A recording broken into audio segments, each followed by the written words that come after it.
Blah blah blah blah blah blah blah blah blah blah blah blah blah blah.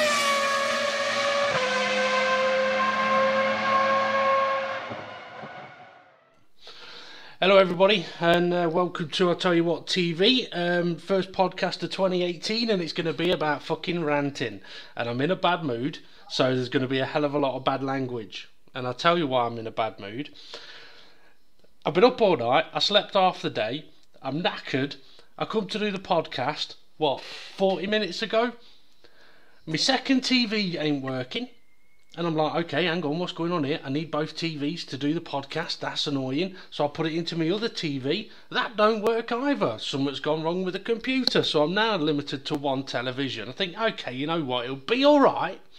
Because I'll be with me, I'll be with my mates tonight. They're on Skype already. I'll come and join them. 30 minutes later, I still haven't fucking got on Skype, have I? Bastard won't let me log in. Not only will it not let me log in, it's telling me my fucking Skype account has been suspended. Who have you been Skyping? No one. You two. Other than you two, no one. Have you been using it? About Al Qaeda and stuff like that. Have you been using it for porn? No. I haven't. I've never watched porn on my PC.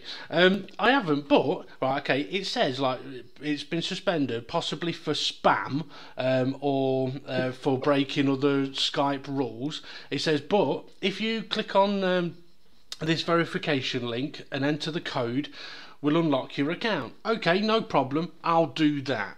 I do that. It unlocks Skype, but it hasn't unlocked Skype. It's created a fucking new one. I've got no contacts. So I thought, right, I know, I'll search Steve Palin. There's about 30 fucking Steve Palins, and half of them live in fucking America. And of the two that live in fucking England, one of them looks like a Mexican, and the other one hasn't got a fucking picture. Well, they're probably all mine from when I forget all my passwords. Fucking hell.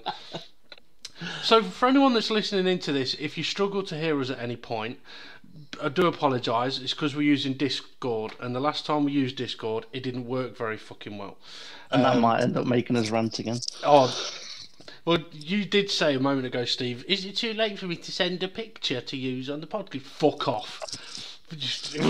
I'm so... But, okay, this podcast, we said we'd do it about ranting. I was not expecting to come on it in a bad fucking mood because my TV's not working and Skype's decided to go, oh, fuck you. Dave, your second TV, the reason why it might not be working, I left my HDMI cable in the back. I unplugged that. Right, okay. I unplugged that, put mine in. But like I say, it's not picking up the signal on either of my TVs, which is weird. Oh, hang on. Oh, I bet I know what I've done. It doesn't matter, folks. I'm still going to rant about it. Fucking technology, it's wank. I think I plugged it into the wrong port on the computer. I unplugged it when I was cleaning dinner. No, talking of technology that does your editing, today I was doing some editing of the league race I've been doing. Just going through it, had my headphones on, blaring away, dogs being right good, and I'm cracking on with it. Must have been going for at least an hour and a half until I realised it wasn't recording audio. Oh, yeah. And I was like, so all the video that I'd edited and got together were useless. Mm-hmm. And I was just like, oh. I could hear it through my headphones, but because the USB was linked into the PS4, the audio, which normally runs through the HDMI to the computer, that wasn't being recorded. It was just the visual. And I'm like, oh, fuck's... it's twice I've done it now. I think I'd learn after the first time. And then, so rather than doing some editing that normally take me about 3.5 hours, it took me about 5 hours today. It's annoying, isn't it? Because you know that you probably did your best commentary on the first one, and then because I've done similar things before, and you're like, well, have I already said that on this recording, or was that on the one I did earlier where I didn't actually record it? And it's never as good the next time around. But I think technology is definitely going to be one thing that we'll be ranting about.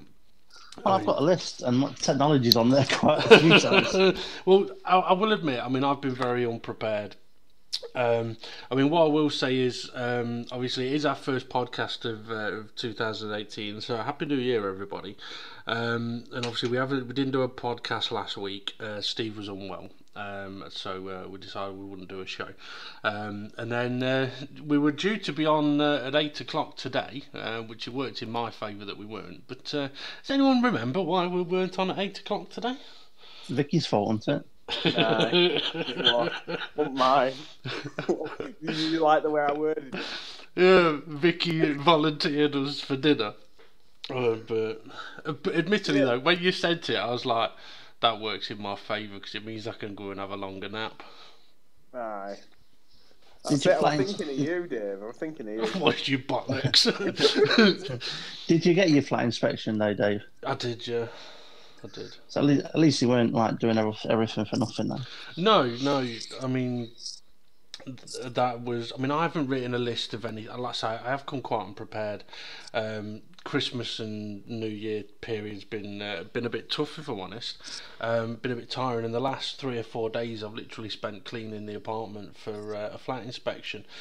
So I've been so busy with other stuff that I've not really prepared, but I have got a few things to talk about later on. But I mean, if you guys have got anything that you want to talk about, any specific rants that you want to talk about, by all means we can crack on with that. But well, I was just going to mention, obviously we talked before Christmas, we did our sort of Christmas special. So how was everyone's Christmas and New Year? Oh well, you were the only brother that got me fuck all. Yep. No, it was all right. Nice family get together for Christmas. It was all right. And I must say, I won at Monopoly. Did you? So, all right, yeah. Fair enough. How was yours then, James? Expensive. Well, that doesn't sound too good. Well, I think I'm turning into you, Dave. Yeah. But like me and Vicky, we only spent a tenner on each other. That sounds awful, doesn't it? It all adds up though. Tenner here, tenner there, and all of a sudden you're into the hundreds. Well, Vicky said at family it's very good because we do Secret Santa, so we know his budget is 50 quid. And you know what I mean? You just get that one person and everybody's happy. Yeah. Whereas my side of family, God, I must have spent about over 350 quid on my mum, my dad, my sister, my sister's partner, and my young nephew. And I've got to say, my young nephew, I've got him little bits, but because he's not even one yet, it's like, well, I'm not going overboard because he won't remember it anyway. Yeah. And that sounds awful, doesn't it? But what I have done is been down Home Bargains and any Star Wars collectors. If you're listening. How long, Dave? How long? I'm going to let him off for that one. To be honest, he's had 3-4 weeks without talking about it. So. No, seriously. If there's any Star Wars collectors out there, get to Home Bargains. Do not go to anywhere else because you'll pick up Star Wars figures for £2. Anywhere else, you're looking at least a tenner. It's not worth it. So yeah, I picked him up a load of figures, but like I say, he's probably not going to get to play with them until he's at least like 5 or 6. Yeah. About it, so. Well, I mean that's the thing. I mean it's Christmas, isn't it? I mean it gets expensive. But anyway, right. So, who's got what to talk about then? Can I start? I'll start. All right. Rant. And it's something we've probably ranted about a bit before, but it actually seems like somebody may be listening out there. And what it is, right? My rant is about video games and how they are annual and they shouldn't be. Because when they do them annually, they just make so many mistakes because they're so similar to the previous game. Like your Formula Ones are so similar. I know I understand that it's going to evolve and people, different drivers and different cars, different tracks, but it seems to come along with the same mistakes. And FIFA or any football games, they come along with the same problems. Yeah. They don't seem to correct the problems year on year. Now, it's not just the fact that these are yearly games, but I mean, I did read somewhere a couple of weeks back that FIFA have said there won't be a FIFA 2019 All because right. they're gonna miss it to develop the next game afterwards. They've said that there will be updates to the game, but maybe well, EA have said it's the way forward to actually occasionally miss a game to make better games, which seems like the fans have been saying that for quite some time. Yeah, I mean it is. I mean, I'm gonna make sure. We play racing games, and I was gonna say something we should probably do at some point is actually talk about where we race and what we do, because we mentioned that we were involved in racing games, but we've kind of avoided talking about what and where. Um, but I mean, I'm playing on R Factor 2, which is a 2008 game. But it's been updated and updated and updated to keep it up to date. And you buy the game on a lifetime license, and I can't remember how much it was. It might have been 40, 50 quid. Buy the lifetime license, don't have to pay anything ever again, and they keep updating it for you, graphically and content. That's how it should be, not 50 quid Well, every year. this is where you can come on to the games, the racing league I'm in. It's a Formula One league that uses Codemasters games, but it's the start of a new league pretty much every time the game comes out. Obviously, you wait for your previous league to have come to a season to come to an end, but every time the game comes out, you feel obliged to buy it to continue in your league, and it's 50 quid or 60 quid every year. And yet, even when the game comes out, it's 2 or 3 months before you can actually race in the league because you've got to wait for the games creators to do loads of patches on it. And it's just like, well, hang on, these are the same mistakes that they made on the last game. And there's still problems now that they've had 3 years ago. One thing I will say is, though, it is kind of like real life. I mean, you get yourself a woman, and you can't update her every year. You can try. No, okay, all right. Occasionally you can run to your mates and play with another one. Video game. Fucking, I was going to say, where you been going? Jesus, I'm going to have Claire texting me. What women have you been having around your house? But I think what it is, when you get to see different types of games, and you just think, well, why are they making mistakes all the time? We just don't make the game annually. It's like if they can make R Factor 2 in 2008 and just update it over a period of time, why can't they do that with Formula One? Yeah, I mean, every now and again an update will cause problems, but they're pretty quick to fix it, and that's how I think it should be. But this will bring me on to my next point with this, right? I don't think with the game. James say anything yet. It can in a minute. James can tell us about his racing league he races in. But I just want to mention this, and because James will probably have something to say on this as well, and that is digital copies versus hard copies of a game. Why are they the same price or even more when you've actually not got anything physical? It doesn't cost the company any more to produce it. And you basically just download the data onto your PlayStation or onto a PC. You've got no hard copy, and it costs you the same money. So you've got no trading value, you've got no sell on. You can't give it to your mates after whatever. Can't hand it down to anyone. But it costs so much money. It should be cheaper for digital copies, not the same or more. But yeah, James, tell us about your the way you race and how it affects you. Well, all I can say on what you've said already, until people turn around and go, I'm not going to be asked paying for it. Yeah. These companies are just going to keep chucking it out because they're like, oh, well, they keep eating this shit, so let's keep shoveling it out. Yep. And like I say, I used to race with you in the same racing league, and I just got to a point where I became numb to the game, and it happened over a few years. I think it were F1. I think it were just the change between PS3 and starting with the PS4. Yeah. And you realised how much Codemasters were behind the times, like in terms of. I remember, I seem to remember the F1 2012 game for PS3 were pretty solid as a game. they started in 2010. They got the license in 2008. I think they got the license. And they said they were going to have a game out for 2009, which didn't happen, but they created some sort of little shit thing for Wii. Yeah.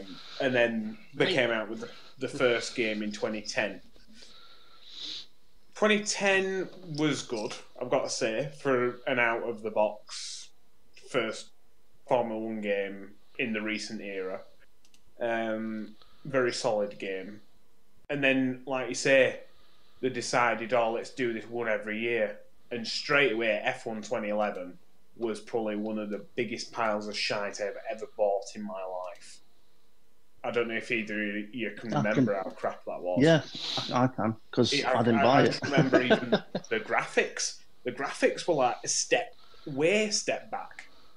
Well, I remember not buying that game because I remember somebody else, one of our friends had it, and I just thought, I'm not going to bother.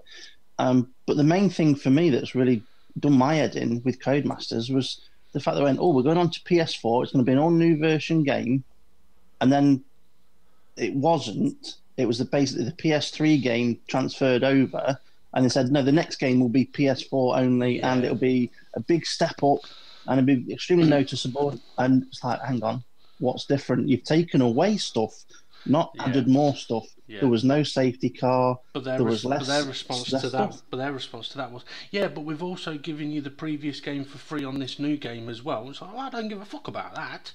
But I've already got it. Yeah, I mean, it's not just about games though. I mean, it's the same with like, I mean, you look at, TVs, for example.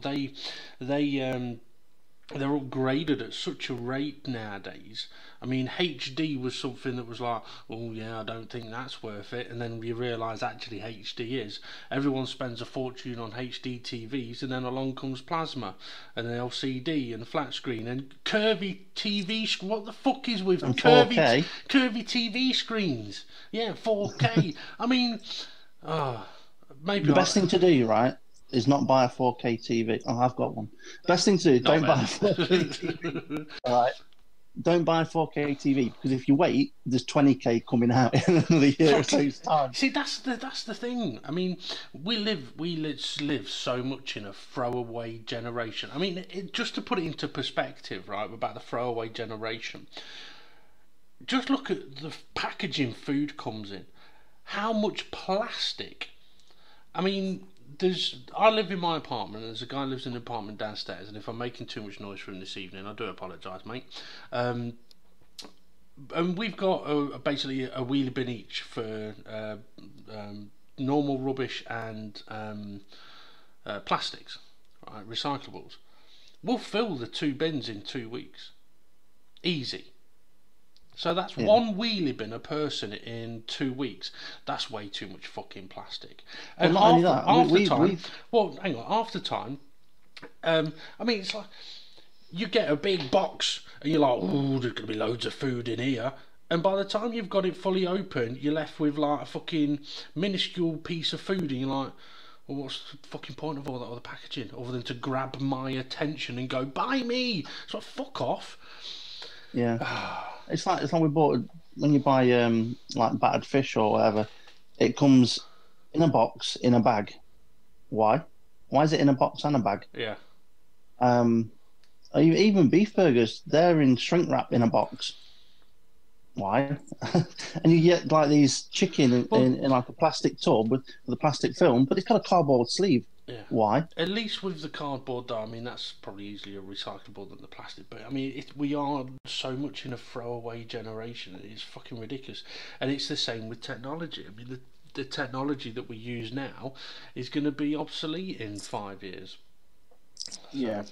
See, like, for example, the one thing that I do enjoy with Apple products is, even though Apple is seen as this company where it's like, well, especially with phones, I'm not a big. Everybody thinks I'm a weirdo because I don't have. I have a phone. I have a phone. I don't know where it is. I don't care for a phone. I think it's probably from watching my sister because my sister's 5 years older than me. Growing up and watching my sister do things, usually I was sat there going, "What's the point?" I remember her every single year, Christmas, she'd get a phone every Christmas, a new updated phone or whatever. She'd give mum and dad all one, they'd go sell it, and they'd go get her a new one. That were a Christmas present. And she had one Christmas present. I asked for about a million things at a fiver. I have like a load of stuff to open at Christmas, and I just thought to myself, I prefer to open all these stuff than have a phone. Because maybe that's just me. But yeah, no, I still don't have a phone. What were I on about? I don't know what were you on about. Throwaway stuff from James. I haven't even got one. Throwaway comment there. But you'll probably see it differently though, James. You know, when you've got kids, right, and they get into that teenage age, and they say, "Oh, I've got to have a phone." Everyone else at school's got a phone. Yeah. And it's like, well, you like try and put it off, but then when you start thinking, hang on a minute, what's me son or daughter doing tonight? Are they coming home? Are they going to the friends? Have they got after school class? And it's convenience of just knowing because they can send you a message. Yeah. Have you heard about this new thing with the mobile phones now that there's this? I think it's an app actually where it prevents the son or daughter's phone from working until they've replied to a parent's message. That's a bit mean, isn't it? It disables the phone. Yeah, basically, the parent can send a message and say, "I've not heard from you today. You know, what are you doing after school? Are you on the bus home or whatever?" And that child can do nothing else on that phone until they responded to that message. Thing is, there's going to be some weird fucking parents taking advantage of that. I mean, let's face it, it's a good idea, but there's some weird fucking people out there, and they will misuse that. How? Right. You're not a bad parent, but there are bad parents out there, right? The kind of parents that perhaps don't necessarily treat their children as well as they should. They won't give them a phone in the first place. well, no, but they're the kind of people that would. It's like, yeah, I'll give you a phone so I can control what you're going to do on a phone. You're not going to be able to contact anyone else because you've got to contact me. Rather than I need to know if you're okay, all right? Because there's a big difference between I need to know if you're okay and I need to know, I can't cope, this is mental, I've got to go and find them. I know what you're saying. Like, but all the way to the extreme of fucking Fritzl, you know what I mean? But just imagine though, where you've got a kid that is just playing games on the phone all day. Yeah. All right, and the parents have sent him a message, and it's like, "Oh, I'm not going to answer to that yet. I'm going to carry on playing my game for a bit," and then they forget about the message, and then you've got the parents worrying. All I'll say though is, I reckon James will like this reference. He should know it. That inventions in technology like that,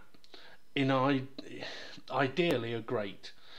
The guy who created the hydrogen bomb said the rockets work perfectly, just landed on the wrong planet. The technology was made to travel into outer space, but somebody else went, you know what, we could use that to blow everything up. So it's like, yeah, technology's great. I mean, it's like webcams. People design a webcam and think this would be brilliant. People will be able to talk to each other. Long distance phone calls. Yeah, long distance phone calls when their partner's away, like James and his girlfriend when she's in Australia. And no, people are using it for webcam sex and shit like that. So it doesn't matter what you invent, people are always potentially gonna abuse it. Yeah, manipulate it, abuse it, or whatever it may be. Yeah. Anyway, back to racing. Yeah, currently I'm running a racing league, and that's run through using Project Cars 2. And I've got to say, there's a few glitches here or there, but overall it is a very, very solid game. And one thing that I always wanted to do in the past was obviously do both. So you want to race, because I like the racing side. But then at the same time, I do like the commentary and the camera angles and all that lot. And that game does provide the best of both. So now I'm able to do a race, save the replay, and then after the race, I'm able to do all the editing stuff. The only thing that gets me bugs bears is where, like for example, like what I said earlier, where you spend hours doing all your editing and then realise that the audio that was you think you can hear in your head that's coming through your headphones isn't actually going through to your computer, so all your work you've just done is just a waste of time. Yeah. But yeah, what I was mentioning earlier before I lost my train of thought, I was saying about Apple products before I got onto phones. But the one good thing that, especially with Apple Macs and stuff like that, they are very, very expensive, and I probably would say they're overpriced. But at the same time, I've had like just a little mini Mac. I don't know if you've heard of a mini Mac. I have. It's smaller than a Big Mac. Yeah. Well, no, it's a bit wider than a Big Mac. Is it cheesier? No. It's just like an Apple Mac, but without a screen. Without an apple, bit of beef in it. It's an Apple Mac without a screen. It's just like a little box. Right. How'd you see what you're doing on it then? You plug it into your TV. Your TV becomes your monitor. So you plug a cardboard box into your TV. No. So it's your cheaper alternative. Right, yeah. It's the cheapest alternative you can have of getting an Apple Mac, because you're looking at the low end Apple Macs where they're all built into the screen. You're looking at least £1,000, brand new. And this was still £500, so it's still a fair whack of money. But I bought that in 2010, and every year there've been new software updates for free, just constantly updating it, and it's running as well as the first day I bought it in 2010. Yeah. Now, on the other hand, Vicky's just started doing her university course because she's wanting to be a teacher. So before she started that, I said, "We'll go and we'll get you a computer." I says, "Ideally, you'll want a Mac." And she was like, "No, they're too expensive." I went, "All right, well, we'll go for something that's decent, that'll get you through your uni." Yeah. So went to Argos. We picked up a Hewlett Packard, quite a nice laptop. Got it running, and all I've heard every week is, "James, I've got a problem. James, I've got a problem. James," and I'm just like, I really wish she hadn't bothered. Yeah, it were cheaper, but all faffing and arsing with it, it's just a joke. Like, I've had this iPad that I'm speaking through. I've had this for about 3.5 years, and every few months an update will come through, and you'll get all new stuff. So that basically, if you were to go and get another one from Apple Store, like a brand new version, you've got the same software as what the brand new ones have got. So you kind of feel like your stuff's constantly get upgraded, a bit like your game, Dave. Yeah. Well, I mean, the thing, talking about that as well, I mean, I know in previous podcasts we talked about like customer service, and I read something the other day that surprised me actually, and I didn't realise that this had happened. Steve may know about it, and I doubt you will, James, but it'd be interesting to get your thoughts on it. Imagine the situation: you support a football club, big football club, and you decide at the start of the season you're going to go and spend money on a replica t-shirt and have a player's name and number put on the back of the shirt. 6 months later, the club sells that player. Right?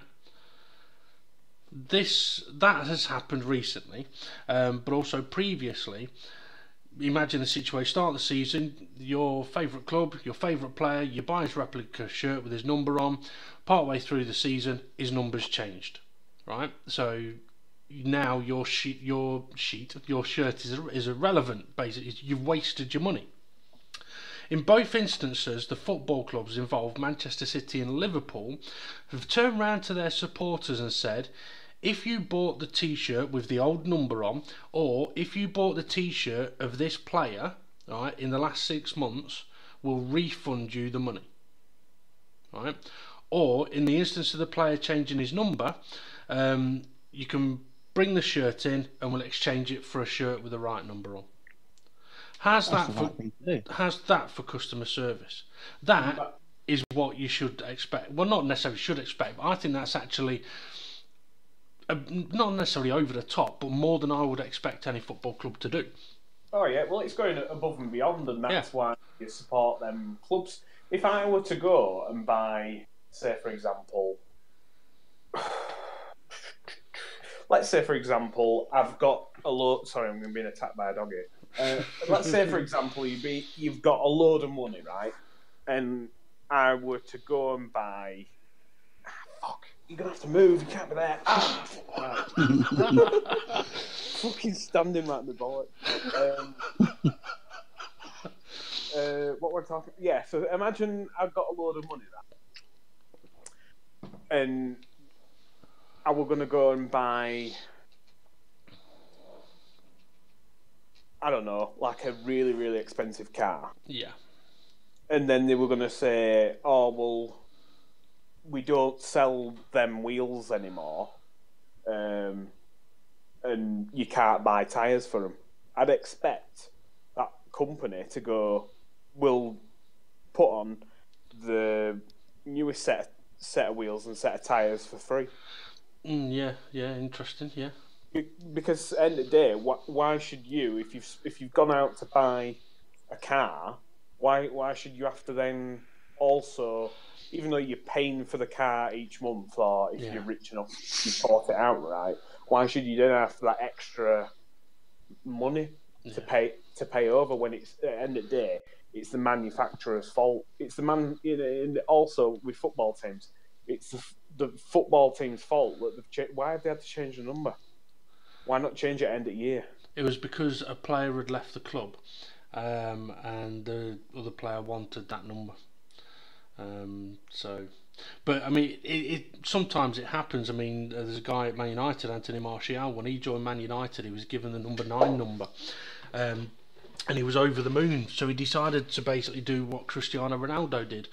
Cristiano Ronaldo's basically got a company called CR7. That's his brand, CR7. It's a little bit like Calvin Klein and that kind of shit.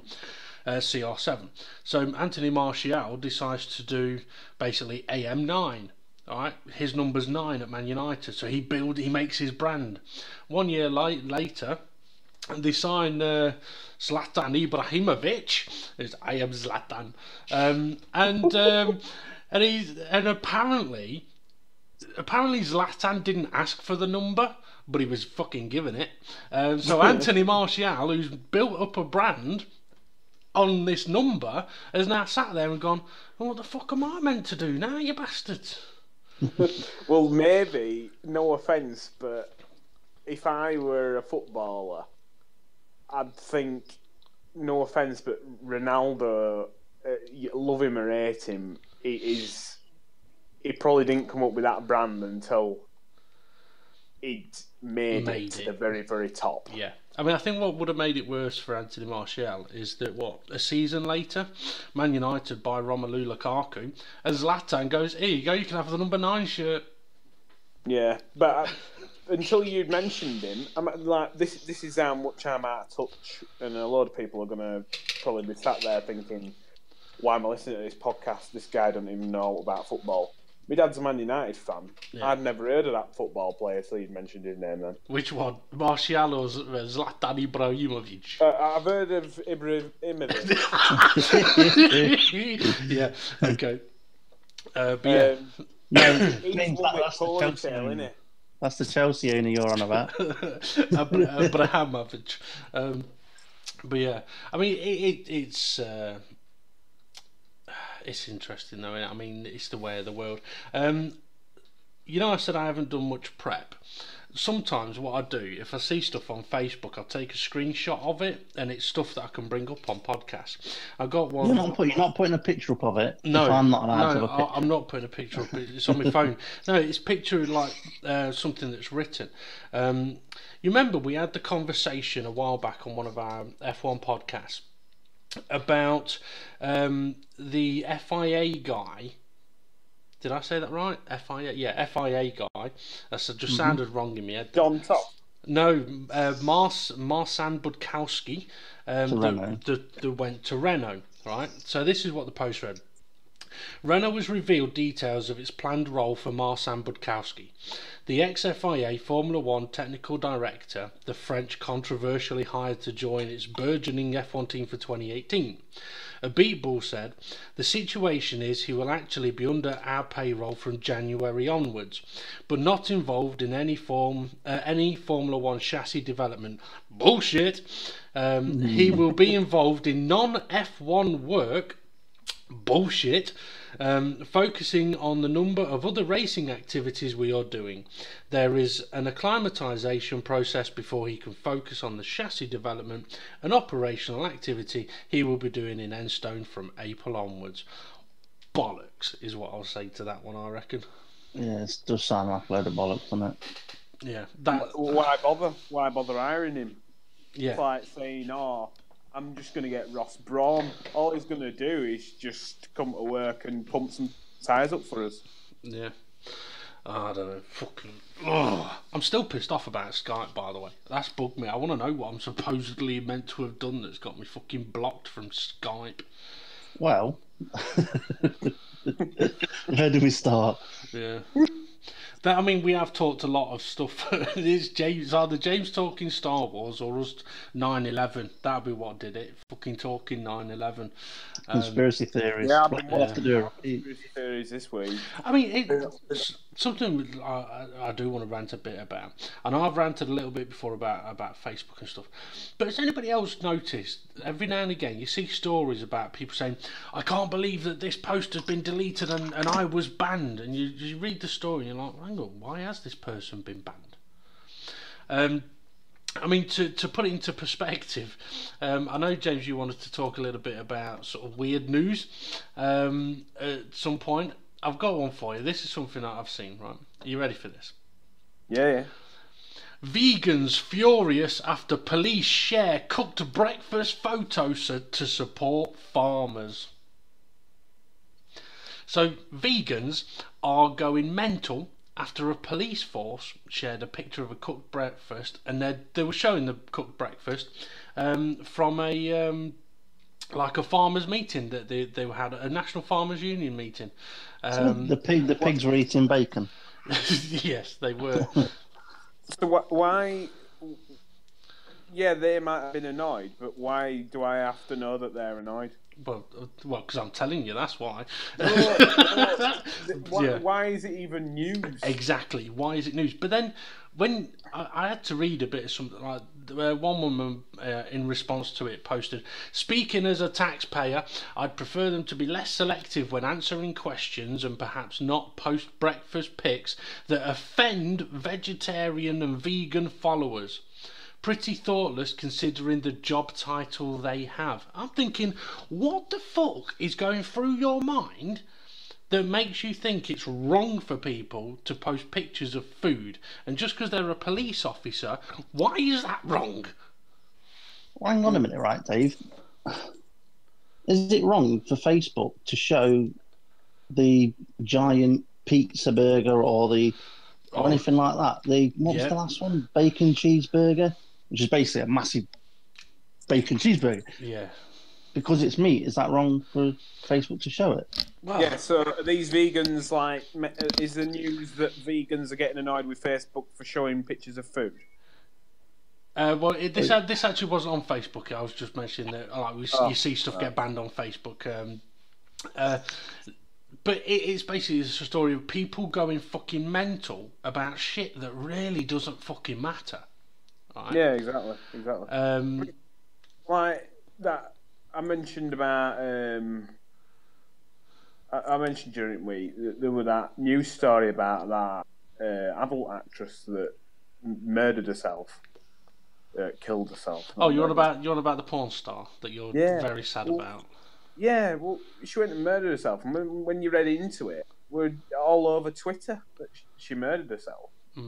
after somebody on Twitter said, "Oh, that she were homophobic because she'd mentioned something about not wanting to have it away with somebody who's been in a gay adult movie." Now, at the end of the day, it's her choice who goes inside her. Yeah, she isn't owned by a company, and the company say you must sleep with this. You know what I mean? It's not Harvey Weinstein.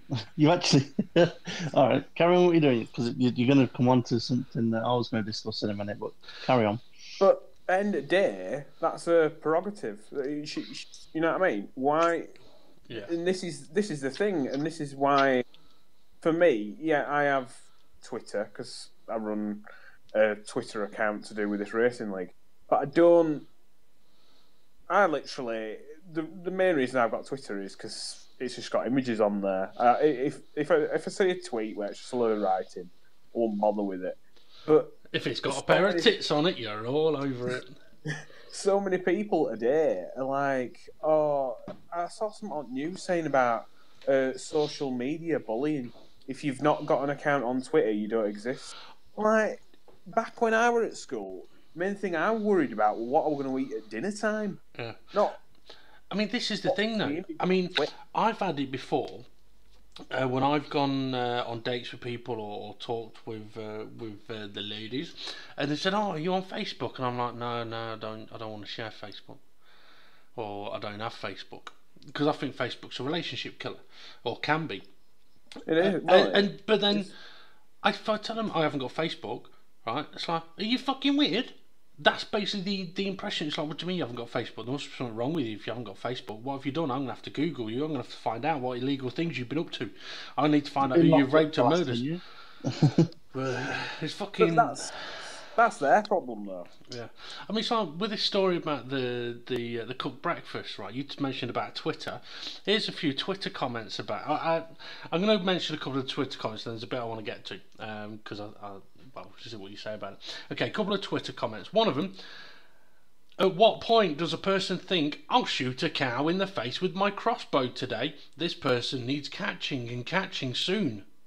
What the fuck has that got to do with a cooked fucking breakfast?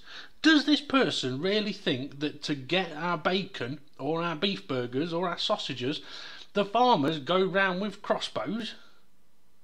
No. Yeah, it's just... But, like I said, there is a... I want to say one thing. What I will say is, try not to react too much. Right? There's one more piece of this story I need to tell you. Vegans were criticised the North Wales Police Rural Crime Team for posting a picture in support of local farmers. Well done, guys. You didn't react. Well done. best not to offend. I've never seen a pig and a sheep before. Right, anyway. Social media. Alright. What does my head about social media? It's more, a bit like you were saying, if you're not on it, people think you're a nobody and all that, or they don't understand you. But what gets me is a lot of people share their lives on social media. But if you don't follow them, if you don't read up on them, but they assume, especially if they're friends of yours, they assume that you know what's going on in their lives because they've put it out into the public domain. Yeah. But if you don't read it, how are you supposed to know? And why are they offended if you don't know? Well, this is something that is pissing me off, right? And it's one of the... I know we spoke with our mate Lee about it, because I know we'd spoken about it to him some time ago, and we spoke to him about it again recently. Because it pisses me off with Facebook started off being a hookup site. That's what it was. It was a hookup site, and then it expanded and expanded, and now it's basically a place for people to sell shit. That's all it is. It's a place for people to sell shit. Okay, people do using it for personal stuff as well, but my feed is fucking full of I'm selling this, I'm selling that, I'm selling this. Read this bullshit story. Listen to this bullshit video. All this kind of stuff. Hardly any of it is posts from people that are on my friends list. Now, as you said, if you don't actually go and click on that person and click on one of their posts, you won't get posts from them. You won't see it on your news feed.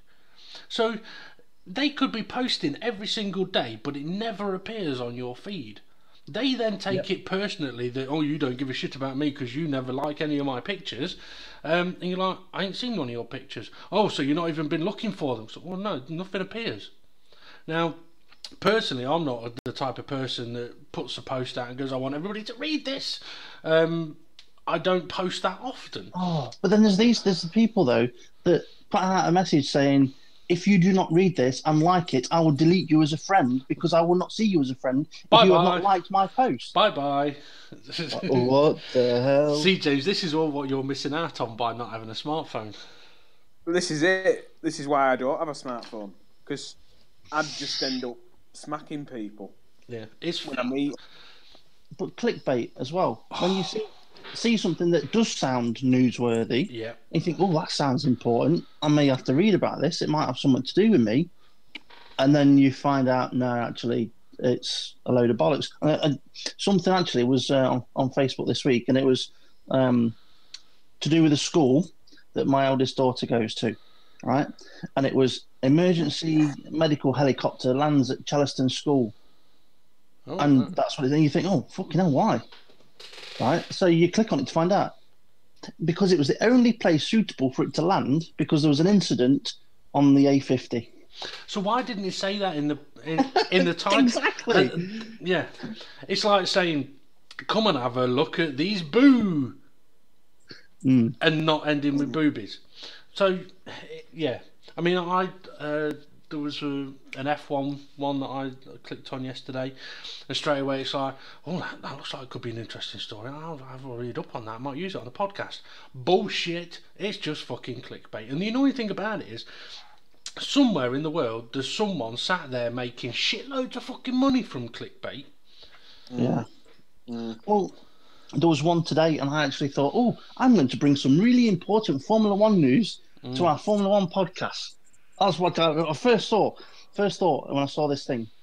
And it was all to do with how Ross Brawn is going to change the future of Formula One. All right. So you think, wow, yeah, all right, okay, what's happening here then?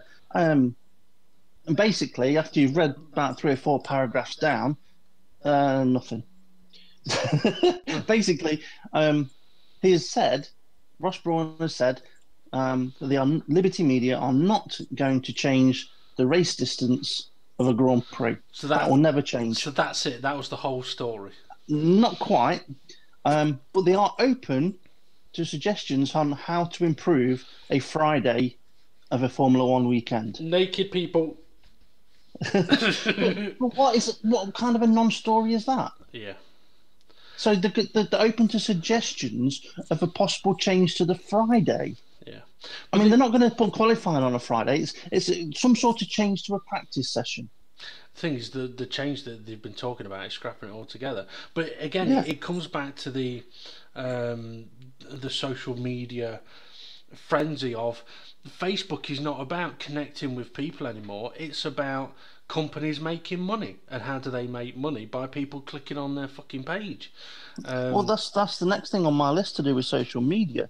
And it's the amount of advertising. It's like you click on a video, before you can watch the video, you've got to watch a 30-second advert or a 10-second advert, depending on what it is. Or you get halfway through it and you think, oh, this is where it gets to the interesting bit because he's just about to blow his head up or whatever. And another video cuts on. Have you got a headache? Take Nurofen. But I mean, I ranted about this a while ago, if you remember. And I mean, you two agreed, but it does seem to be getting worse and worse. Now, annoyingly, I did see a post, but again, I don't know if it's real or not. Supposedly, I'm going to say, from Mark Zuckerberg, stating that he feels he's now realised that Facebook has gone in a direction he's not exactly happy with, and Facebook is not doing enough to stop certain things, like the misuse of Facebook for clickbait and all that kind of shit, and is determined to try and try and solve a lot of those issues. So over the course of the next year or two, that might change. Personally though, I can't see it, because there's always going to be media outlets that go, big or small, that go, let's bang a story out, we need some clicks. But I'm not one for wanting to pay to use Facebook, right, or social media. But, however, if Facebook turned around and said, look, we can scrap every single bit of advertising on your Facebook account if you wish, if you make a donation of £5 and above per year. I might actually consider that, you know, because of the amount of the adverts that annoy me. Yeah. But at the same time, you could just fuck Facebook off altogether and talk to people. Yeah. By Facebook Messenger. But the other thing is, there's adverts coming up in Facebook Messenger now. Is there? All right. Yeah. All right.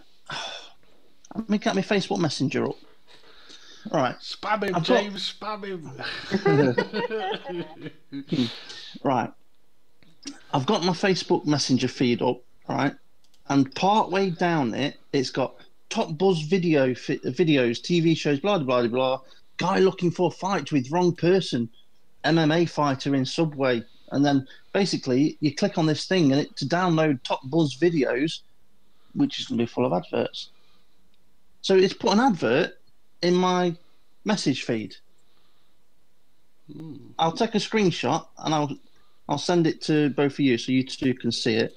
But obviously you don't have to put it up in the live stream.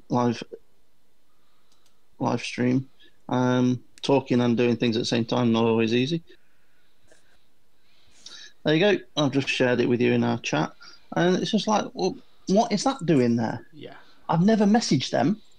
Yeah. Wow, that's like saying way of the world. Way of the world. Sounds like this one's got your tits all in a twist, Steve. So, James, got anything you want to particularly rant about? Well, no. I'd probably say all shit on YouTube. You do realise we're on YouTube? Yeah, I know, but And we're shit. we don't sit here and constantly talk shit and get paid for it. Whereas there's people out there just talking shit for the sake of it, just because they're going to get paid for it. Now, one of the best bits of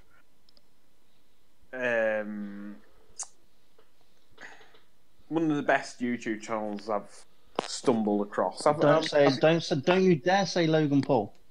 No. One of the best YouTube channels I've come across. I've known about it for about 10 years now, and it's called Red Letter Media. I don't know if you've ever heard of it. Nope. Is that a bit like the Red Shoe Diaries?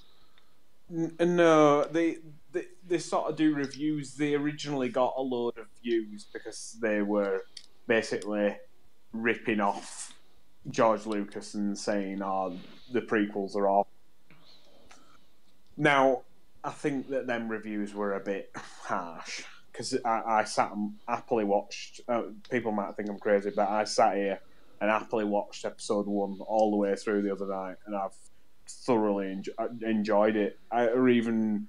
It's one of them movies where if you like, I hooked up all my sound system, sat here with Dog were hating it, especially at Pod Race, and I was just sat here just like mesmerised, and I sort of really enjoyed it, and I sat episode 1 in probably all the way through properly for about 5 years, just because of the amount of people on YouTube. Phantom Menace is awful. Shoot, what a load of rubbish. But these guys, they originated by doing stuff like that. But now they literally review every movie, and all they do is just point out all the plot holes, left, right, and centre. But they do it in such a way that it's like as if they're not bothered. Like they're just like, "Oh, what are you doing?" And they're just like, "I don't know." But it's just like this can't be arsed attitude. Yeah. That really just points out all the bullshit without being overly direct. overly intelligent, Oh, but like not playing to a dumb audience, but sort of being sarcastic at the same time. sounds a lot like us. Yeah, yeah. Well, maybe that's why I like it. But yeah, no, they are quite funny. But what I hate, like they've even put up a video here saying Star Wars: The Force Awakens clickbait video, and then they've put leaked script, and then they've put new theories clickbait, and the face is like screaming, and like the Star Wars logo behind them, and then underneath they've put the top 10 things you didn't know about Darth Vader's suit. It was black. Extreme clickbait, and then they've just got like a picture of one of them looking quite inquisitive, a picture of Darth Vader in the background, and then like another one that's just like pulling a pose where it's like he's like high on crystal meth or something like that. Top 10 things you didn't know about Darth Vader suit. But it's just little bits like that. But See, the one... Go on. Go on. I was going to say, the way that's done sounds... It's obvious a piss take. But one thing that does piss me off on YouTube is the amount of videos that like say, 10 things you didn't know. So how the fuck do you know that I don't fucking know it?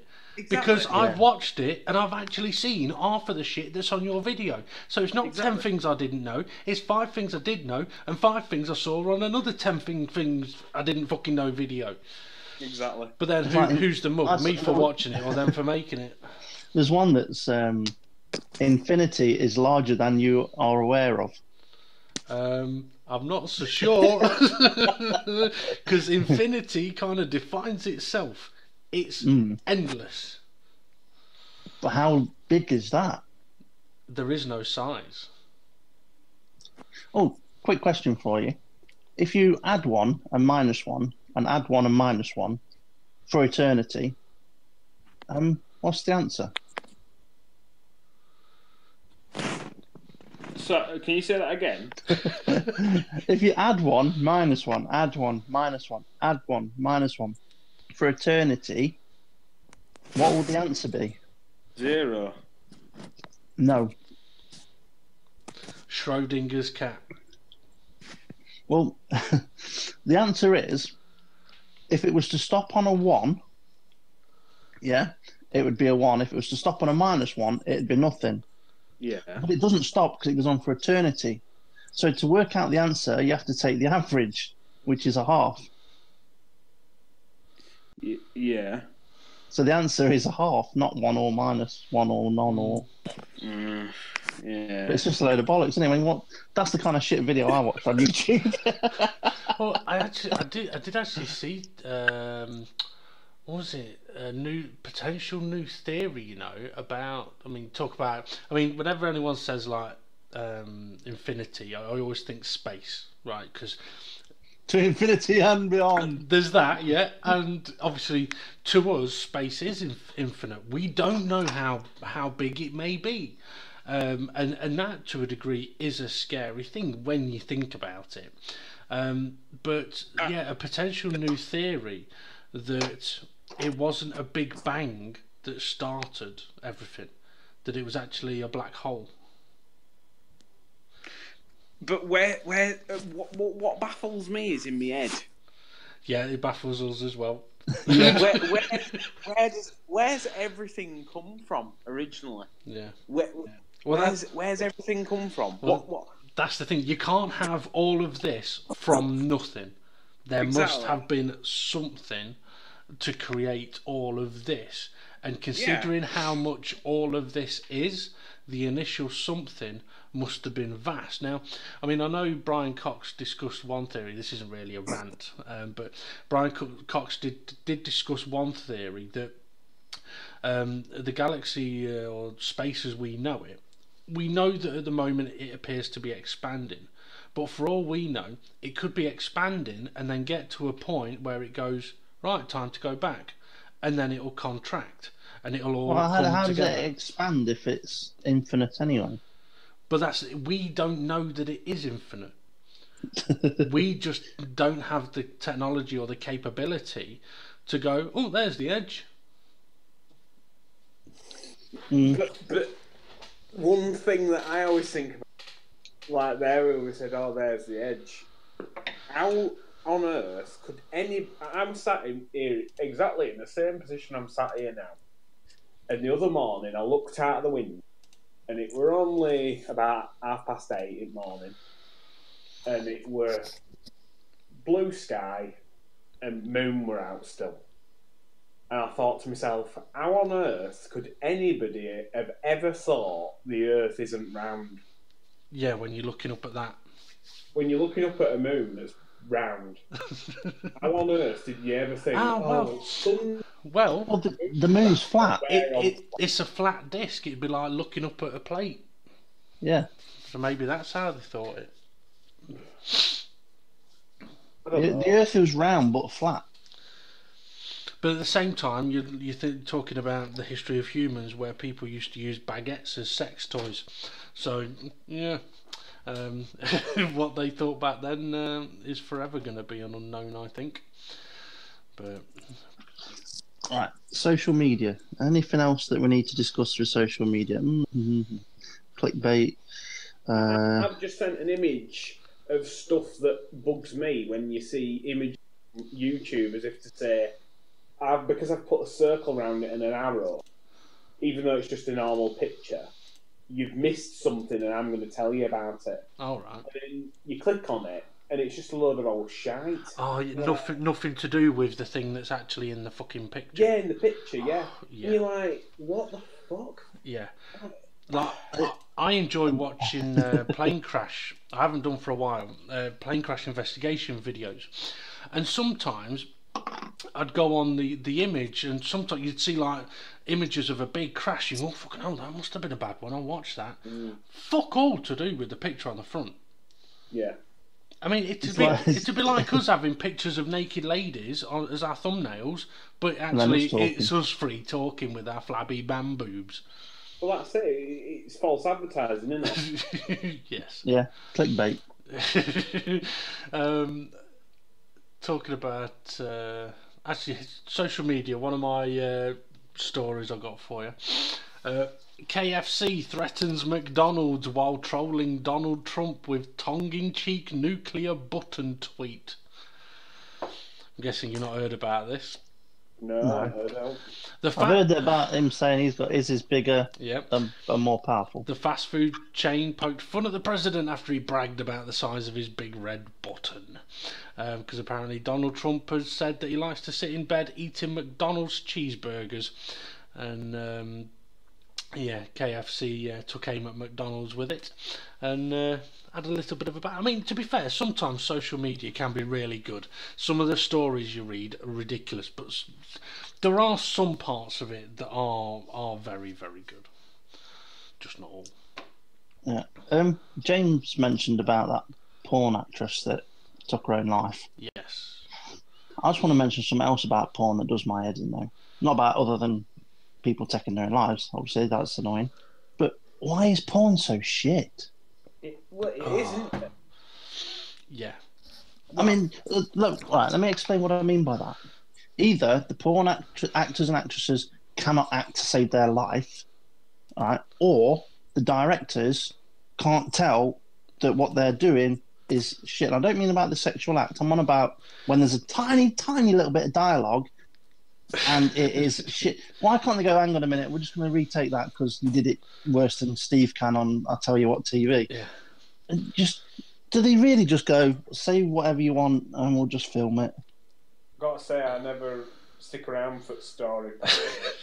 Usually fast forwarded through that. I've usually got the volume turned down so I don't hear it, but I do know No, what but you I'm just mean. saying that if there's any really shit dialogue, it just The thing, you know, push off. I would much rather them go like, you got a guy, you got a girl on screen, and they go, right, we're gonna fuck. In, out, we're done. Yeah, we're gonna fuck. Watch. I ain't fine. Don't act. No problem. It's a little bit like, I can't say I've ever heard a woman make the noises of if she's having an orgasm while she's giving me oral sex. Yeah. Yeah, I know. But you've got porn actresses that are rubbing each other's tits and they're fucking having a meltdown. I don't know what you mean. Give us an example. Right, for example, right, I'm not going to show you. Let's say, for example, you're there, Steve, in a room with this. I don't want to visualise me. No, not me. Not me. With a hot young porn actress, right? That one that's just died. Yeah, and all she's doing is holding your cock in her She's hand, quite cold and now. she's pleasuring you. You're doing nothing to her. She's pleasuring you with one hand, but she's making the noises of having an orgasm. That does my fucking head in. The image in my head does my head in as well now. I paid to know that picture, but it's that kind of fakery to it. Okay, some people like a story, some people like a theme, no problem. But don't sit there giving it. Don't go all fucking Jamie Redknapp in the American Cafe, fucking moaning That's like more realistic. It is. That was funny as well, but yeah, I mean, I couldn't give a fuck about the acting. Admittedly though, when I was in Amsterdam once, I did go and watch a sex show.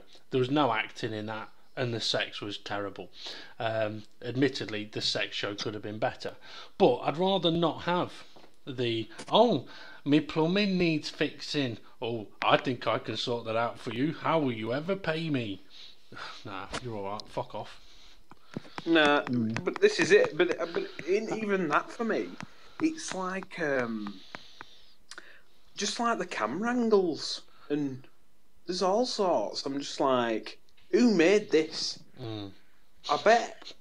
So you watch porn thinking, I could have recorded this better. This camera No, works. but I think I know what shoddy. James on about though, right? If you're watching something, it's supposed to be a pair of amateurs that are like boyfriend, girlfriend, whatever. Yeah. But then there's an obvious that there's a third person there holding a camera. Yeah, it kind of lets it down a bit. Yeah, I mean, the other day I saw it where it was. You were watching porn the other day, James. No. The other day, something like I think it was meant to be like two people. They walked past a mirror, and you could just see this massive fat bloke with a beard and camera. Oh, dude. Yeah. But but it's not even that. But I think it's because I do like me editing and stuff like that. And you just think, there's nothing worse than the point of, this is getting quite good. It then, not so much now, but in past it used to happen a lot. You think, it's getting right good, and then just at the point where you think it's getting good, it'll focus on bloke's face. Why do I want to see that? Because they've got to do it so it's equal for the woman as well. No, but I don't want to be. The thing is, I know what you mean, because you're like, this ain't bad, this is alright, this is alright. But no, not now, fuck, skip. Exactly. So, You ever tried watching it in 3D? No. No, I haven't. But I do know someone that tried to watch it in VR. That would be weird. That would But be the weird. thing is, though, right? Just imagine if you were watching it. You obviously can't see what's going on in and around you. Yeah. What happens if your missus walks in on you? You're not going to know. True. I do believe that they are working on better. How like gaming has gone into VR and stuff like. You just cut out then, Dave. You'll have to say that again. Well, I was just saying, how gaming is going into virtual reality. Well, they're definitely trying to get the porn industry onto that as well. Because if you get the porn industry onto virtual reality, that's not a game changer, but that's a whole brand new mass market right there. That's when you'll need that present I bought you. I sent you the picture of. You're wondering. Oh God! Yeah, I know the one you're. I know the one you're on about. I've twigged. You don't want to know about that picture, folks. It's not pleasurable. Well, it may be. But... Okay. So you never actually mentioned this porn actress that died, James. What her name was? Oh, what is it now? Don't act like you don't know. Yeah. I'll say what's in that chat pie. But yeah, no, apparently she hung herself. It's awful. But yeah, no, it's just really, really weird. Hung herself before Christmas. Are you saying that you should have waited till after Christmas? Well, this is it. I mean, don't ruin my Christmas, will you? But as well, only August Ames or something like that. Mm. Yeah. Well, It's just I mean, things. bit of a way. It's not nice when people take their own life. It's not. Well, I say it's not nice. I don't mean it's not nice for everyone that's left behind. Obviously, that is the case. When I say it's not nice, what I mean is for them to be in that situation to take their own life. It can't have been nice for them. That's what I mean.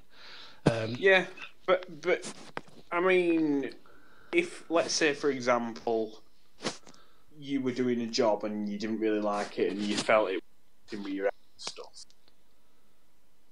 I'm not saying it's a shame because I wanted to see more. I'm saying it's a shame because it's like, well, she was only 23. She could have done out with her life. Yeah. And because she's chosen to do that profession, if you can call it that, it's just a bit of a joke, really. Because at the end of the day, and I think this has come down to like what we started out originally with this podcast, where we were talking about mental health and stuff. But I think rather than people bottling stuff up and not talking, bothers them. Yeah. The better to get them out, because obviously, clearly, like I said, nobody knows who this girl really is, apart from her family and her friends. But you just sort of think, you're 23, you've starred in over 250 movies in the space of a year and a half. Clearly, there's got to be some. No offence, but clearly, you've got to have something a bit mental going on to do that all the time. Mm. It mustn't Well, be. yes and no. Yeah, you've got to have positives and negatives, but clearly, I just think if it possibly was the work that made her get like that, I'd have preferred to go, I'm going to go and do something else. Yeah, I'll go and work in McDonald's instead, or still go and do something else you want to do. I mean, yeah. I mean, Steve mentioned about Logan Paul. Have you heard about Logan Paul? No, I don't even know. Who's Logan and who's Paul? Same person, first name and last name. Basically, big YouTuber who I only found out about this from watching the True Geordies podcast.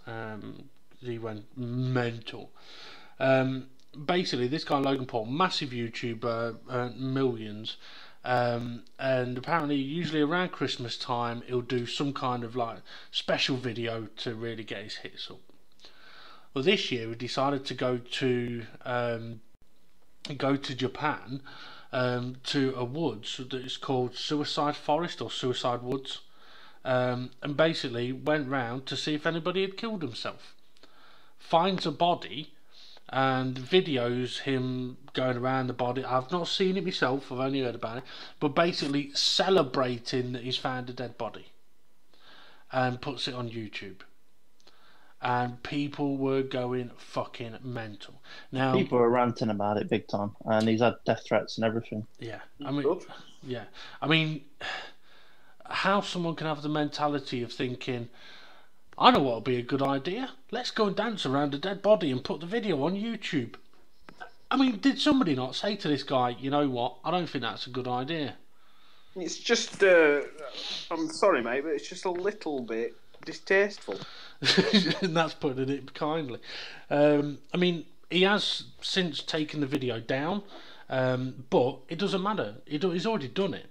And I mean, there's been a few cases actually this over the last 8 months of big YouTubers doing things that basically end their YouTube career, but they've made so much money out of it already. They probably don't really care. Yeah. But there's loads of stuff. There's so many things where, I mean, I like watching stuff that's a bit risque. Yeah, I mean, like I'll watch intriguing. I'll watch that Fail Army where you're like thinking of all them people just died in that car. But at the same time, because it cuts away, you're like, oh, here's another one. But it is a bit weird. It's a bit like, I think the amount of like people where like somebody will like jump through like a brick wall and stuff, and you're thinking to yourself, well, they must have broke the legs. Yeah. And it'll cut away. So obviously the editing's done in a way where you're left to your imagination to think what's actually happened. Are you though, not dwelling on it. Are you though, James, the sort of person that if you see a video and it says gymnasts breaks both ankles, are you the sort of person that, how the hell she broke both her ankles at the same time? Are you the sort of person that would watch that, or would you go, oh, I don't really want to see that? No. Don't want to see it. Don't want to hear it. Thank you very much. Well, I've already seen my arm bent round, so it's no biggie. No, but does it intrigue you to watch it, or would you go, no thanks? No, I don't think I'd be that bothered. Whereas cars, I think it's just because I like cars. I sort of think, if I were in that driver's seat, am I better than that driver? And more often than not, I'm usually sat there going, yeah, I fucking am. What a moron. So when you get when you crash your car, James, hopefully it won't be bad. When you crash your car, we'll remind you of this podcast. I slid it sideways the other morning. Oh dear. I managed to catch it though. See, if it weren't for me gaming, I think you cut out then. I said if it weren't for me gaming, I probably would have crashed the other morning. Yeah. Doing a bit of opposite lock on some ice. Brilliant. Well, I mean, I remember saying to Steve a few years ago, saying the future of driving is people learning on computers. And, I mean, people could learn how to drive playing computer games on a wheel, which would be all great. But if they then go into a car thinking, I'm an F1 world champion, blah, blah, blah, blah, they'll soon find themselves a little bit short when they try braking with the left foot and the red button in the fucking windscreen. Or they're trying to overtake people in stupid places. But, like I say, without your prior knowledge of gaming, you may have panicked a bit more in that situation. But... Yeah, exactly. But I think that's it. Like, because I like driving games, sitting in my car is like the most comfortable place I could be. Like, as well, like judging spaces and stuff, I'm like, I can get through there. I won't drive at crazy speeds or all like that. I mean, I might do if it's a road I know. But I don't know.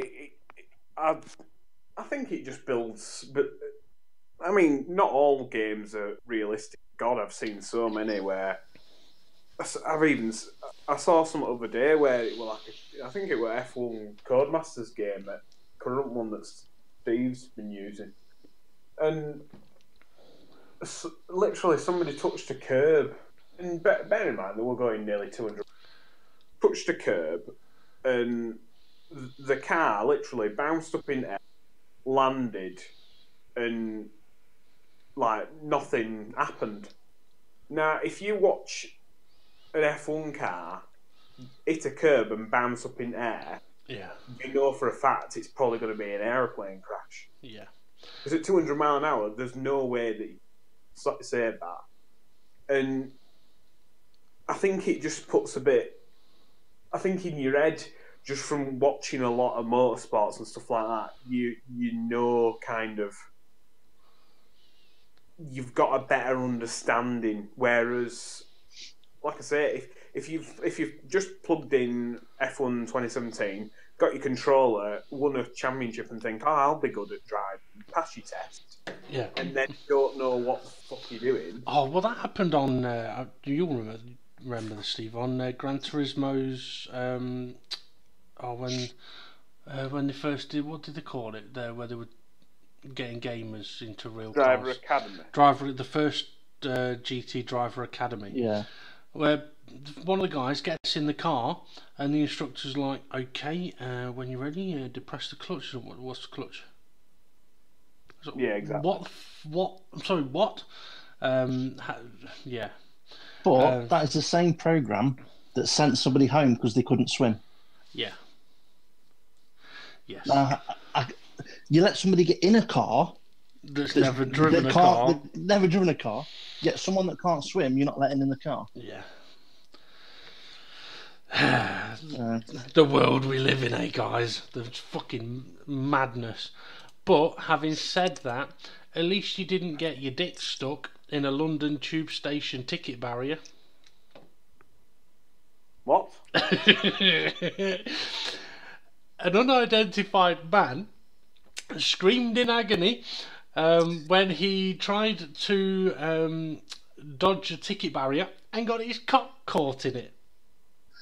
Yeah. You know, I don't know if you've ever been like London tube stations where the turnstiles are like two big flaps that open as like cowboy bar doors, right? Well, Saloon doors. Saloon doors. He's trying to get through, and it looks like they've closed and trapped his knob.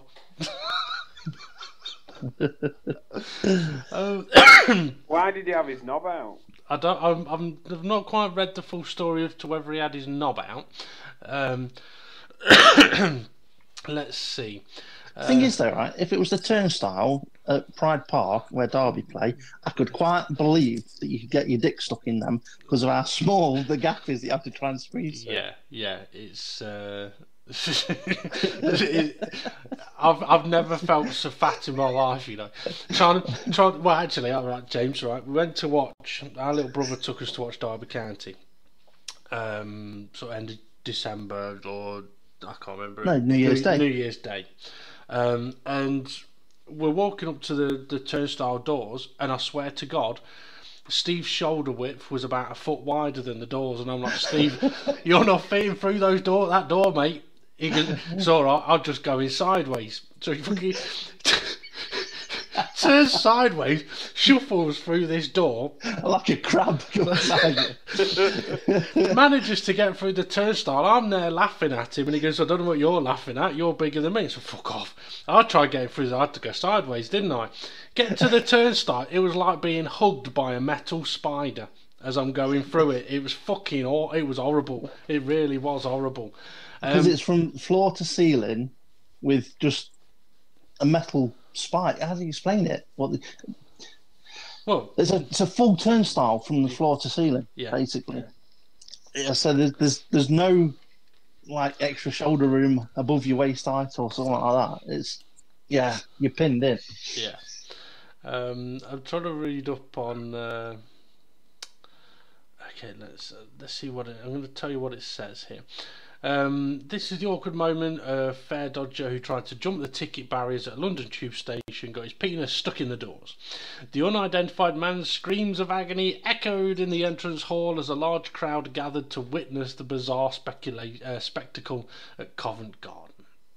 A witness with a mobile phone filmed the man's friends apparently trying to calm him down. I mean, that's filming him. It's filming him. Yeah. It's all right, mate. Don't worry. Just smile for the camera.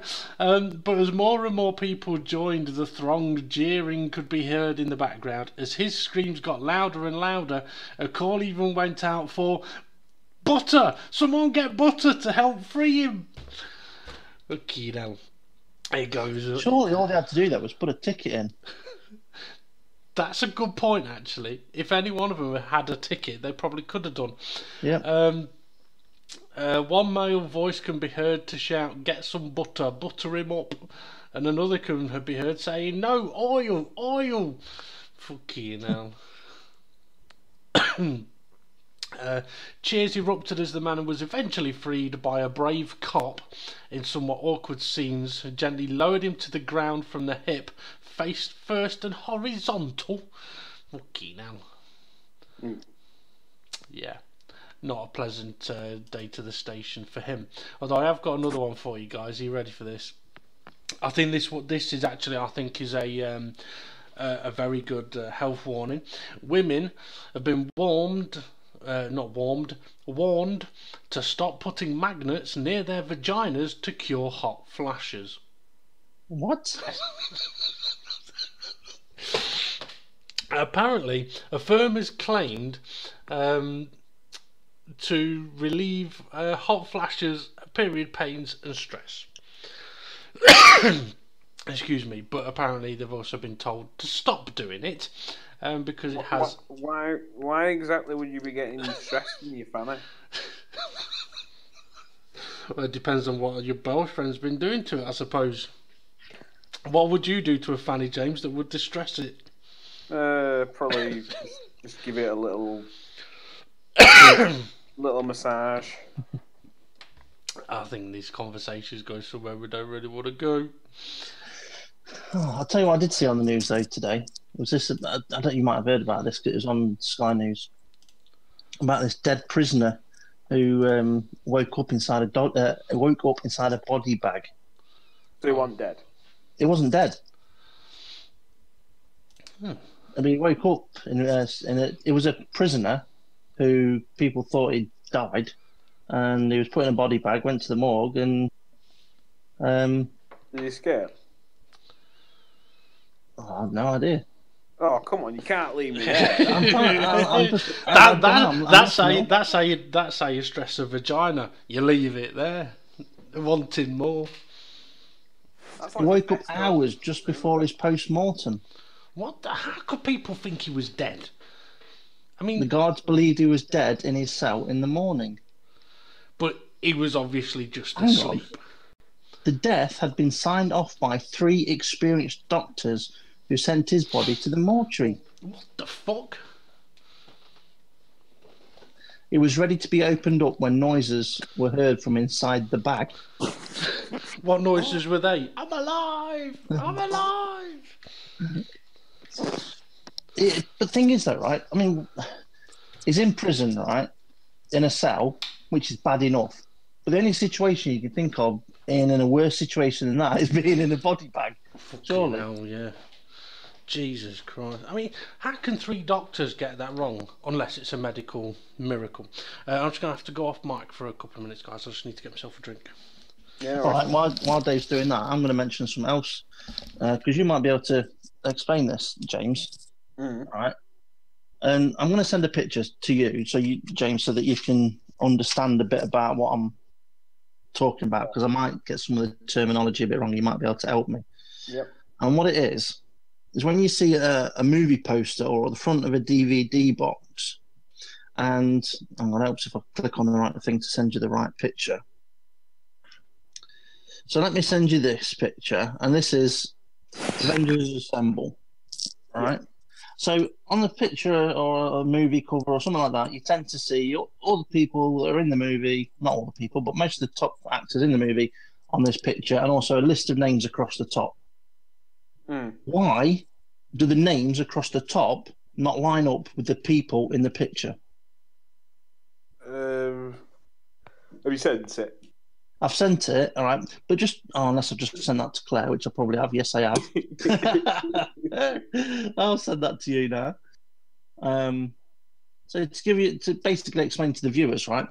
The top left-hand corner, Avengers Assemble, you've got Robert Downey Jr.'s name, top left-hand corner, but he's in the middle of the picture. He's not underneath his name. He'll appear because he's probably getting paid the most. He'll have the first name dibs. So what's known as the top billing. Yeah. So what it'll be in order of what pay grade they're on. So why not have his picture on the left-hand side of the picture then? Why does he have to be in the middle or slightly to the left of the middle? Because he's in the middle, because he's the big money. He's going to bring in all the money. But you've got Samuel L. Jackson in the middle. I'm going to go watch it. But you've got Samuel L. Jackson in the middle that's tiny. You can barely make out his name, but his name's top right-hand corner. Yeah, but he's also got and Samuel L. Jackson.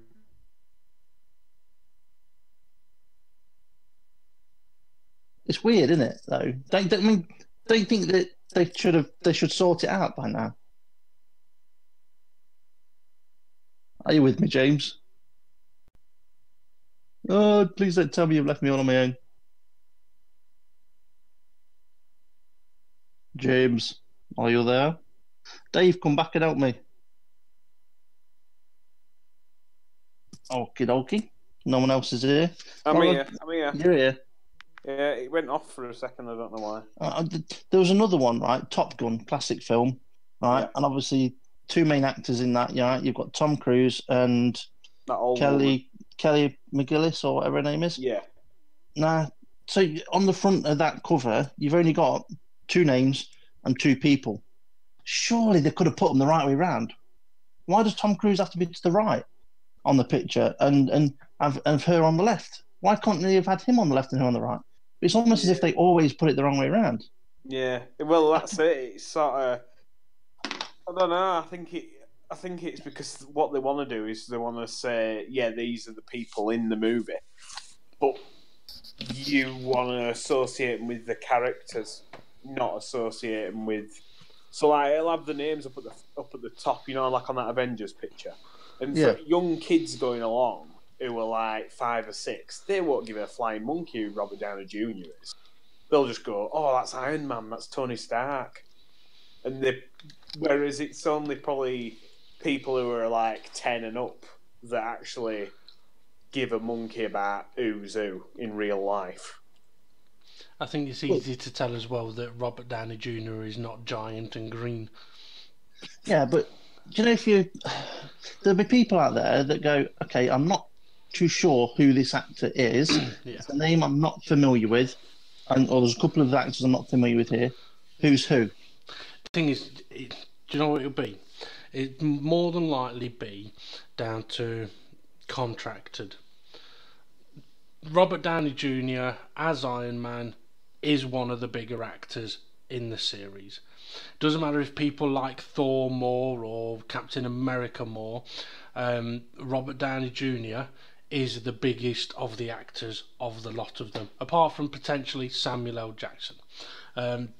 But that's why Samuel L. Jackson, because you either want your name to be first or last for many of these actors, because first means you're the big guy, last means I'm the special guest. Yeah, exactly. But it's like, what is it now? I think it's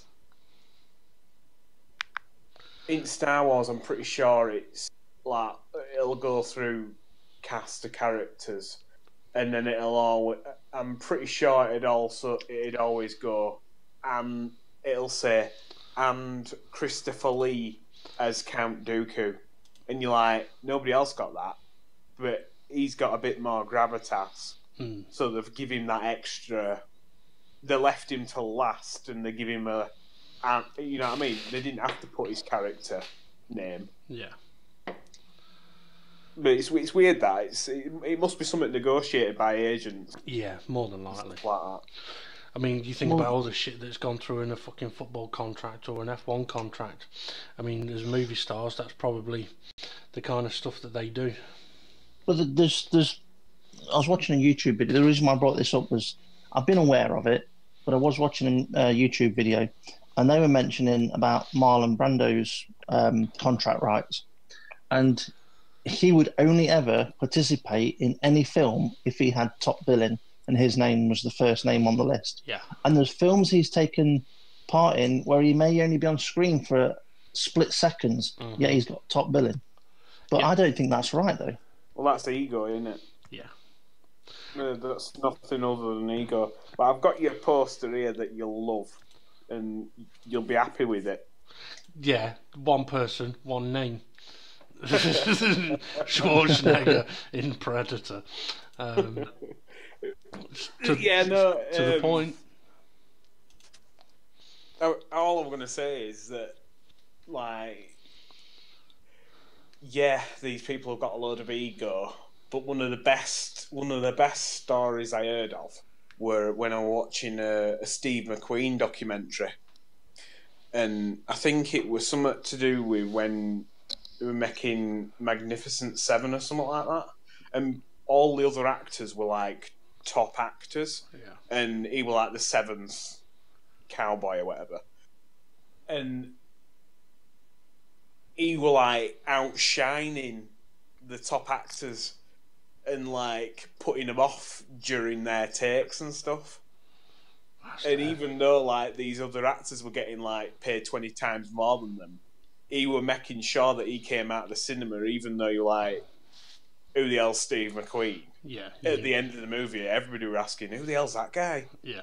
he says like whenever like the top actor would be doing a big speech or something, he'd be in background like clocking his gun and cleaning it and stuff, and like just try to take attention away from the other actors, and then come in and just destroy them with.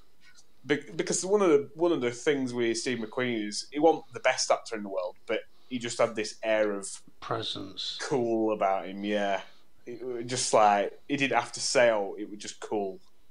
But there's only a few actors out there that have still got that. Well, it's like Clint Eastwood. I mean, I wouldn't necessarily say he's ever been the best of actors, because I don't think he has. He plays the characters he plays very, very well. But it's because he's got that presence of, it doesn't matter if he just stands there and grimaces. It does what it needs the character to do.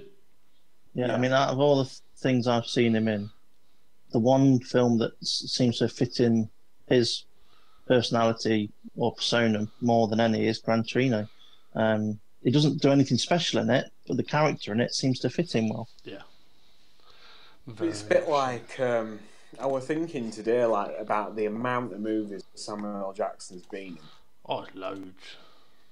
And most people would go, "Oh, well, he doesn't need to be in all them movies. You know, he's been in enough and all this lot."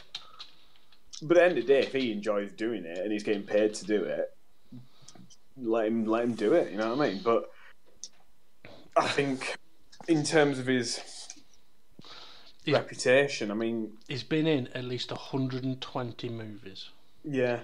I actually saw something the other day that he was in before he started doing movies, and he was presenting a program to do with dumb criminals or something in America. It was quite young in that, so it's just like clips of people falling through roofs trying to break into places or whatever. But, I was going to mention, a few podcasts ago when we were playing one of our picture games, that I did one about street names. Yes. Right. It didn't really go down to. It didn't really work very well. It didn't work as well as I thought it might. But I did see. I think it was yesterday or day before. That there's been a campaign to change the name of one of the roads that I mentioned, Bell End. I don't know if I actually mentioned it on the podcast, but that kind of thing, rude street names. A street name called Bell End, and there was a campaign to get the street name changed. And I remembered when we did the picture game, you two and even me were like, why would you go and move somewhere? Why would you go and look at a property and go, oh, it's on a street called Bell End? Yeah, I'll move here. Not many people would, or if you do, don't then moan that you don't like the fucking street name. But there was a campaign put together to change the street name. But as us humans would have it, an even stronger campaign to keep the street name has overtaken the calls for scrapping the street name. So there's now two campaigns, one to scrap it, one to keep it, and the one to keep it is winning. And this is from people that apparently are living on the street. Yeah, locals have said it's become a laughing stock, and they launched a campaign to have it changed. But yeah, the secondary campaign has been launched to keep it. So I just wonder what you thought about that. Well, if I lived on the street and I was trying to sell my house, but you was having no luck, because obviously the name of the street was putting people off, then yeah, you'd want to try and do everything you possibly could to sell your house. And if changing the name of the street helped, because I imagine it probably actually could raise the value of some properties, you probably would consider it. Depends how shit the property is. Yeah.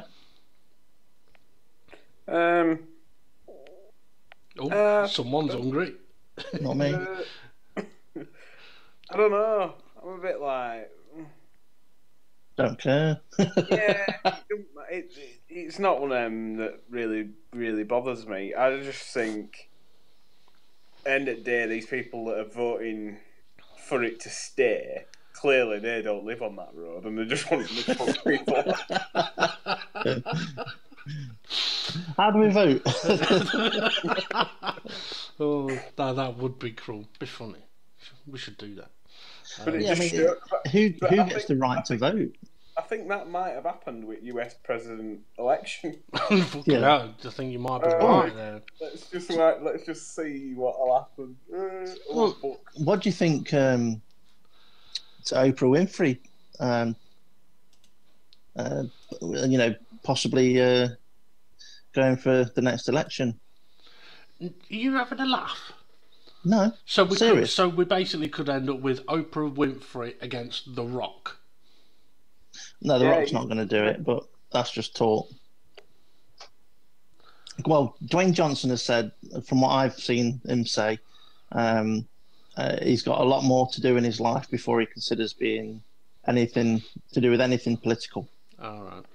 So I can understand that from somebody. It's almost as if it's you've got to have a lot of knowledge and Donald Trump. been through it. Donald Yeah. Trump.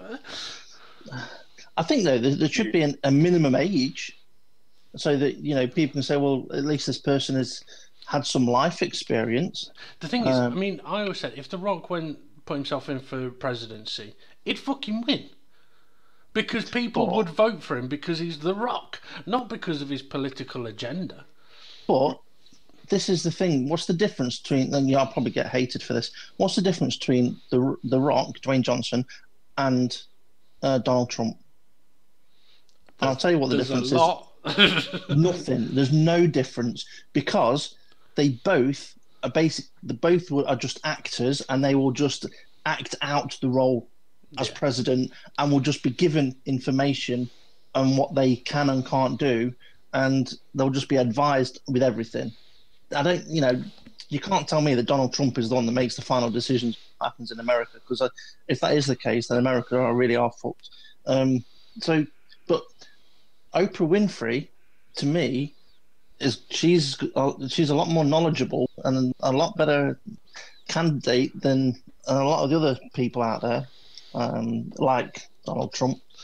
So are you saying then that it's all been a ploy, or all of her TV shows and giving people free houses and cars and gifts and all that, it's all for an elongated presidential campaign?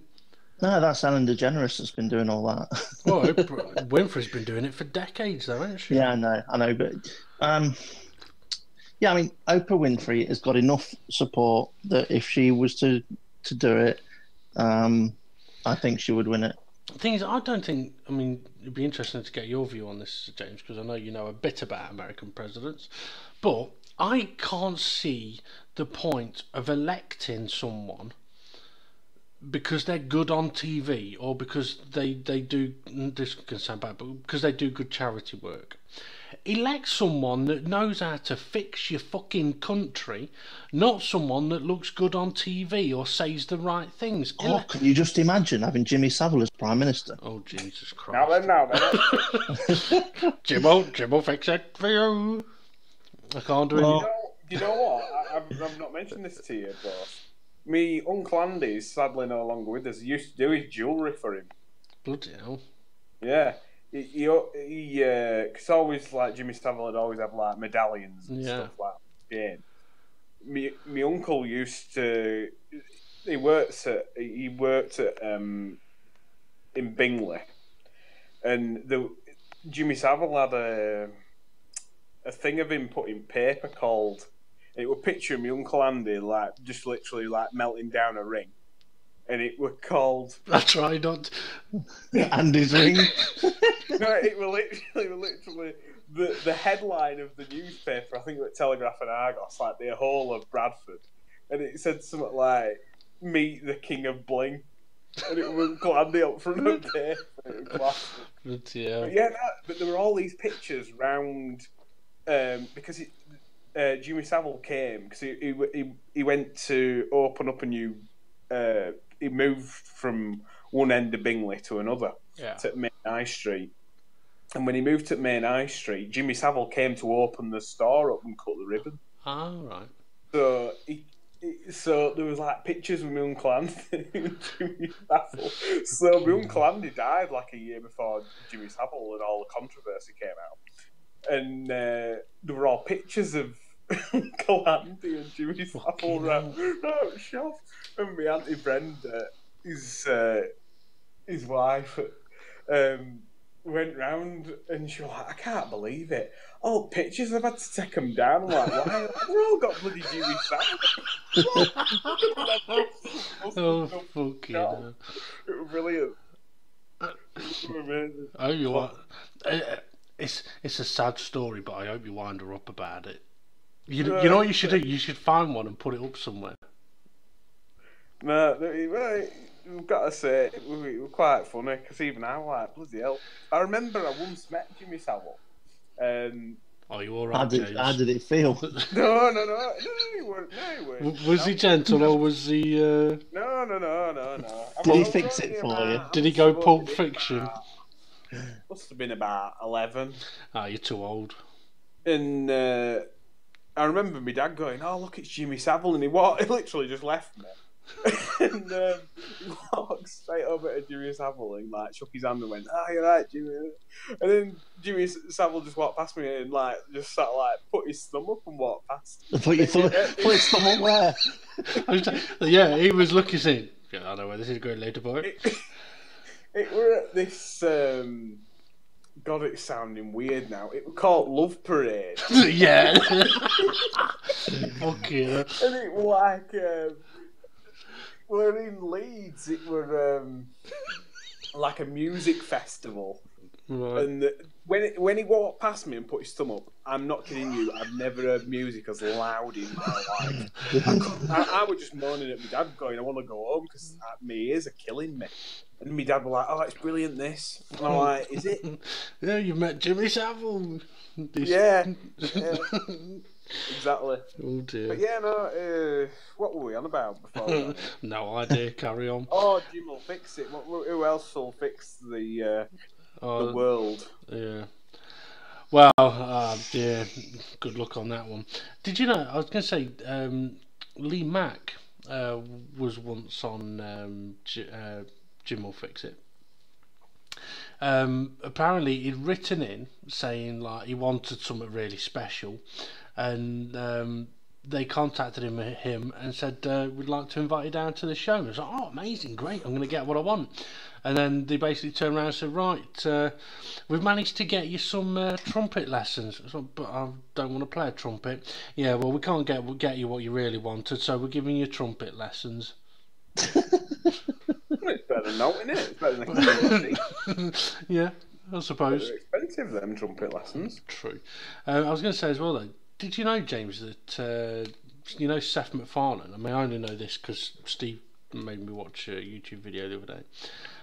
Seth MacFarlane was due to be on one of the planes that hit the Twin Towers, but missed the flight due to a hangover.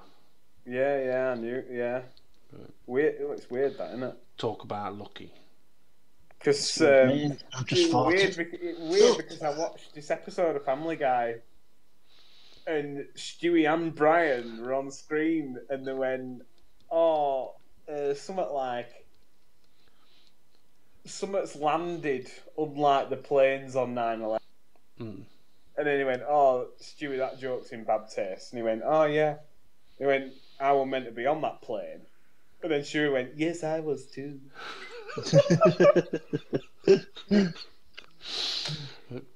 I need to go back and watch that episode at some point.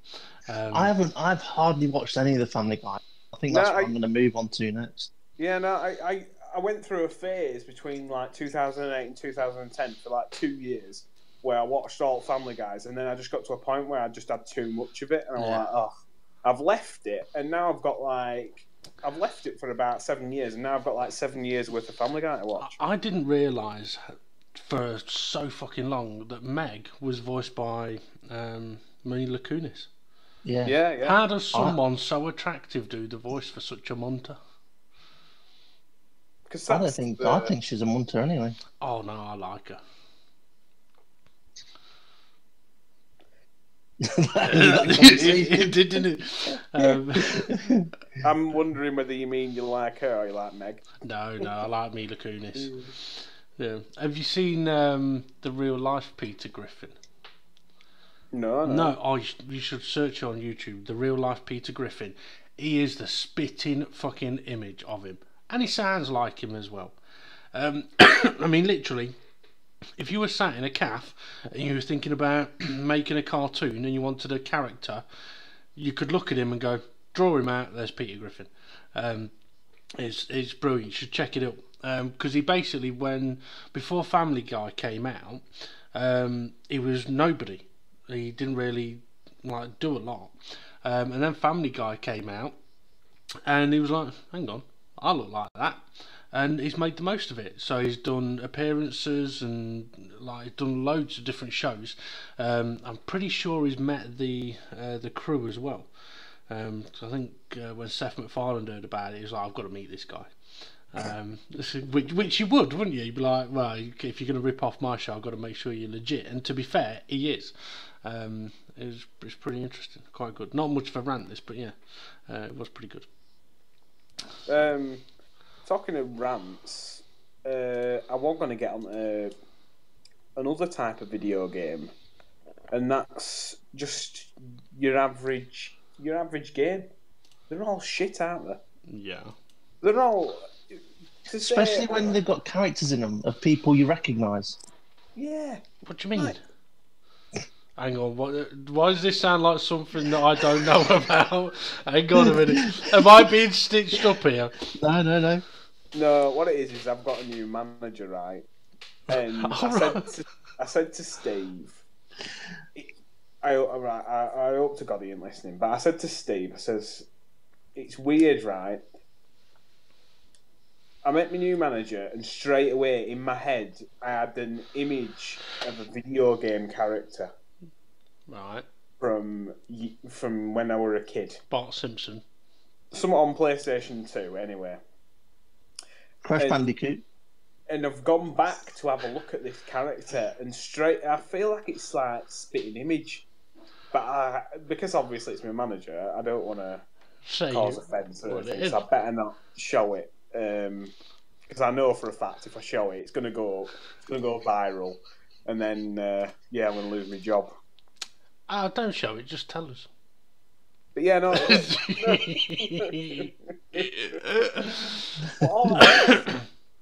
I'm curious to know what this game was.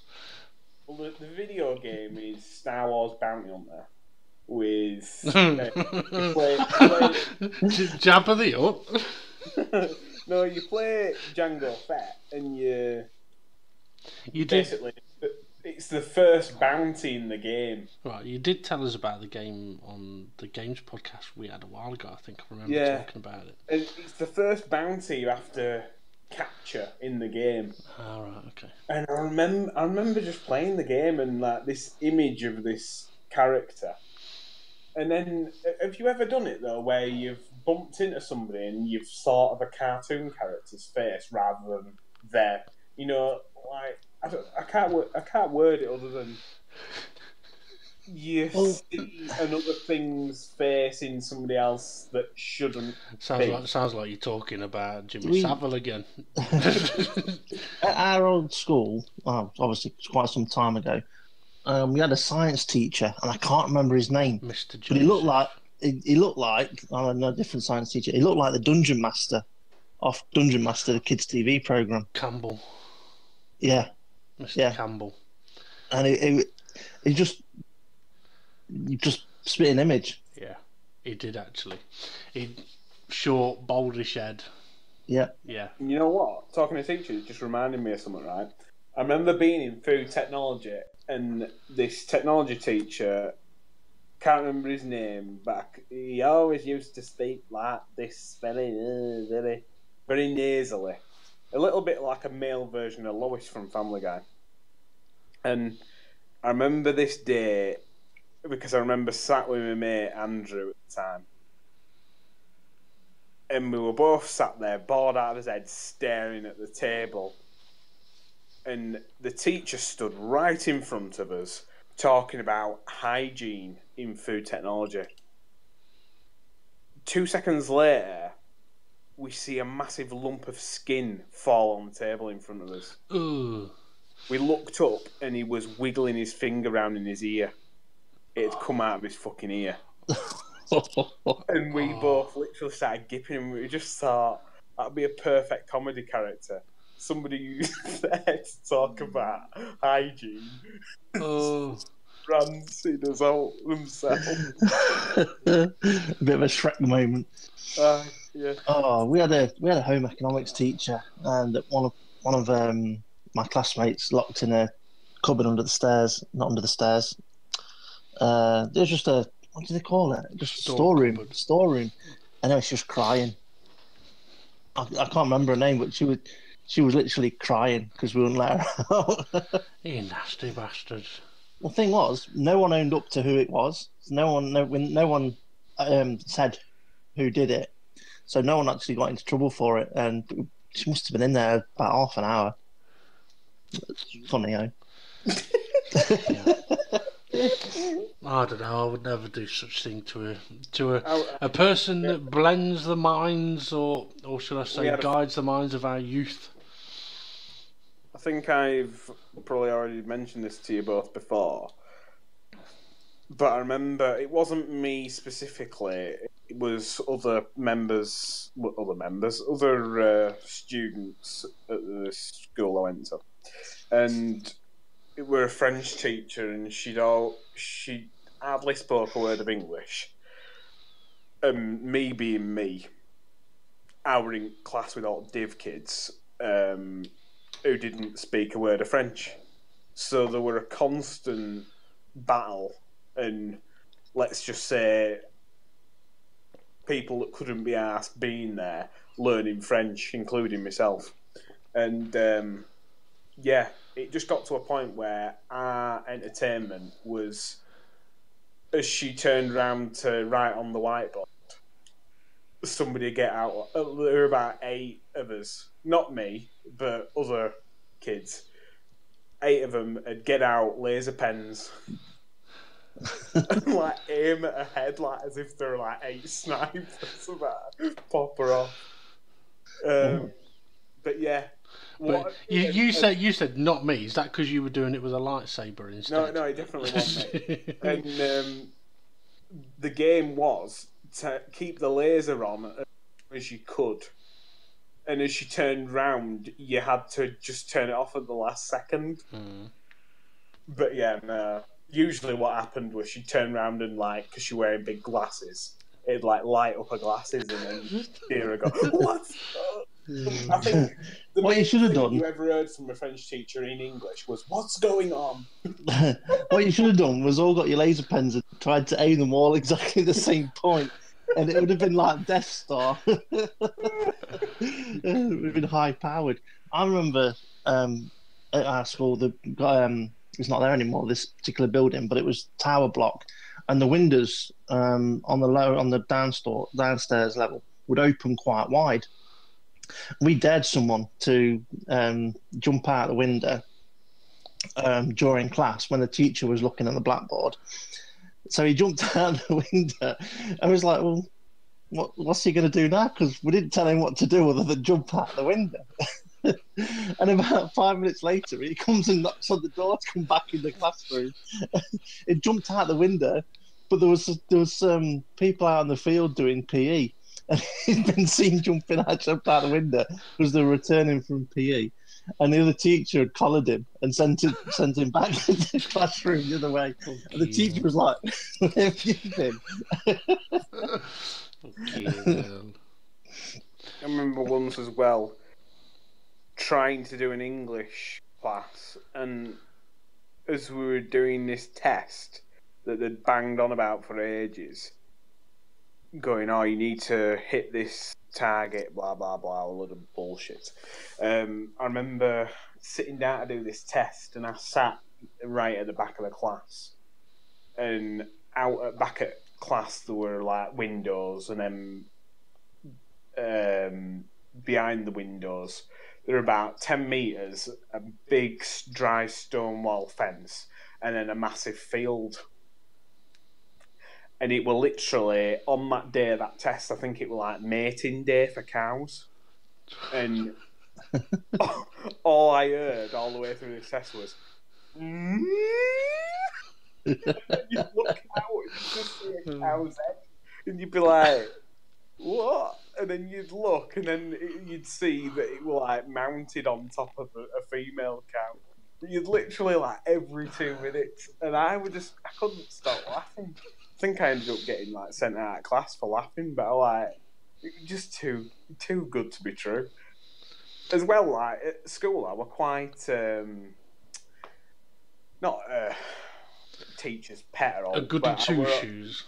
Yeah, I always try to do my best. What is that phrase? Goody two shoes, but we know it.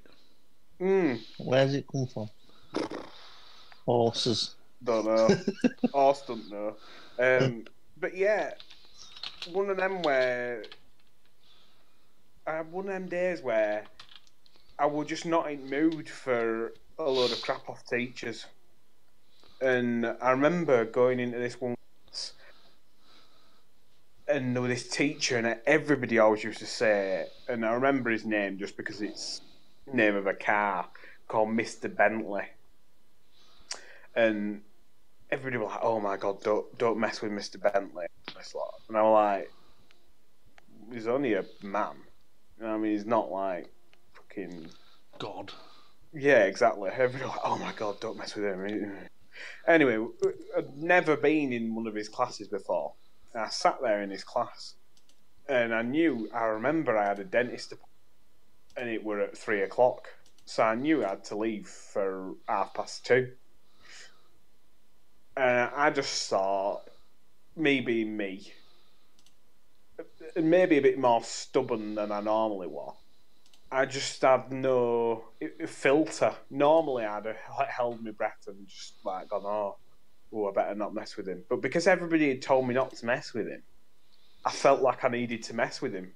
Yeah. And I don't know what it was. I might have just been a right twat for the day. But I remember sitting there and like I wasn't doing anything wrong.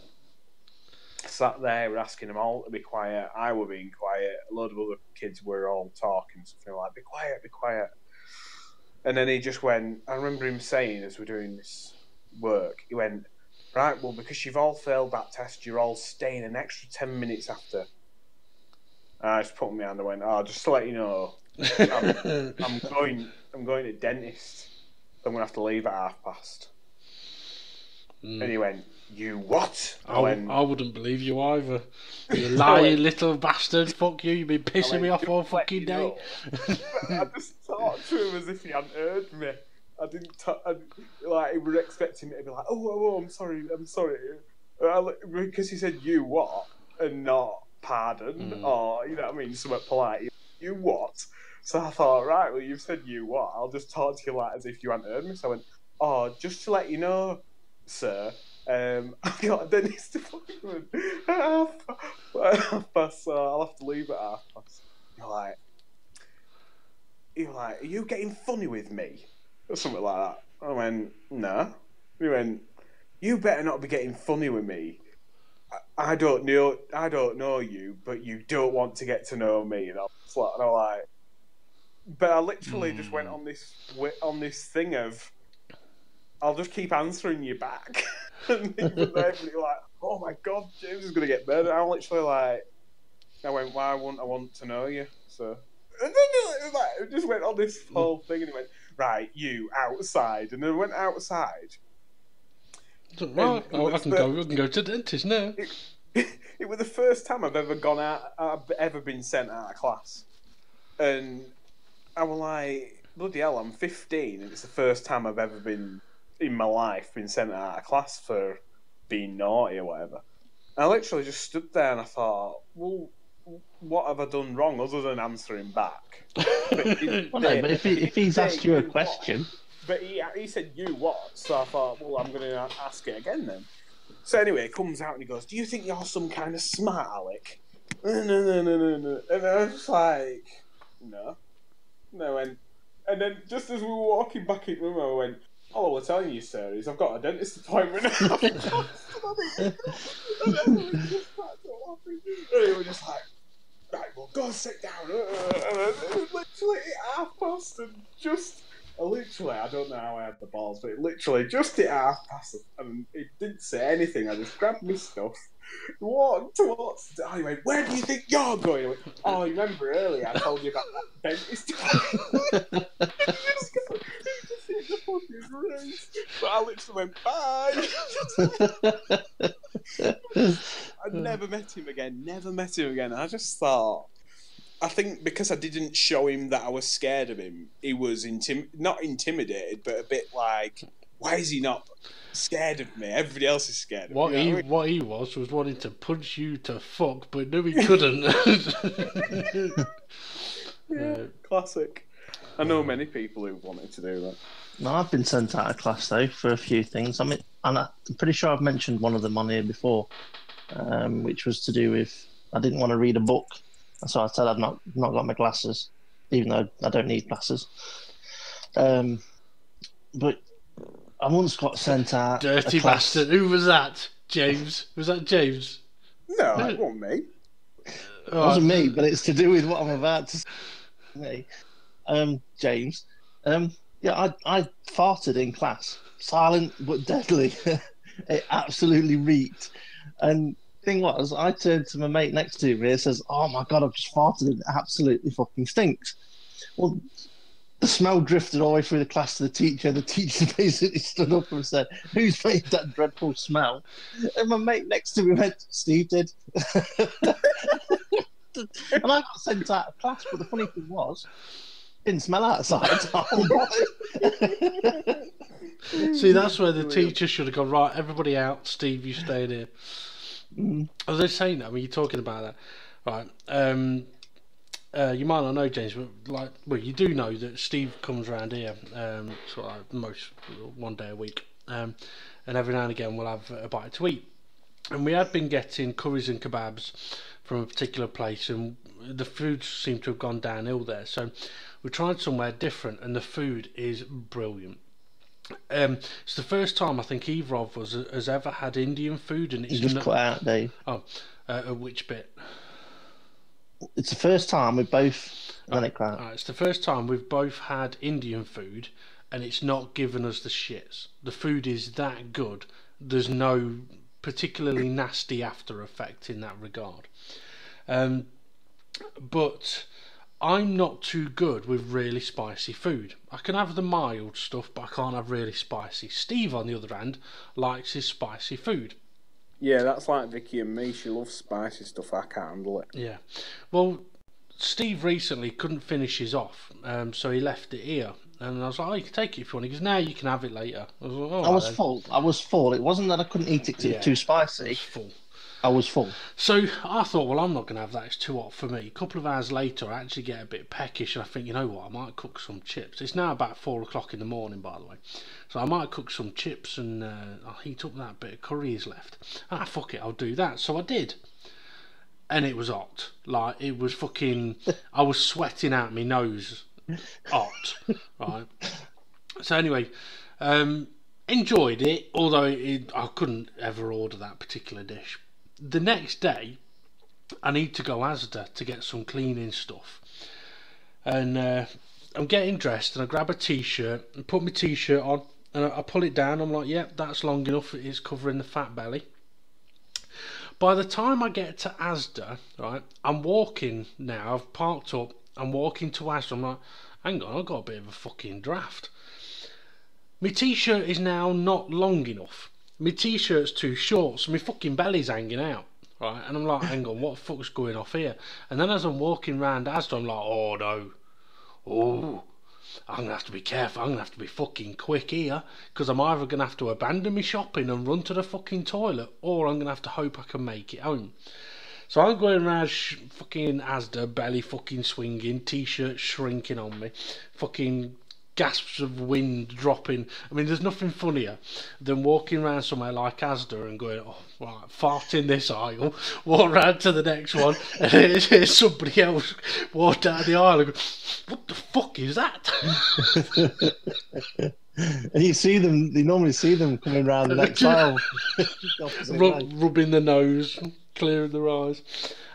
Too weird. I went in game other day. Usually it's full of shite, but I went in game other day, and literally there were about 20 people, and I literally I had no control over it. It just came out. It just went.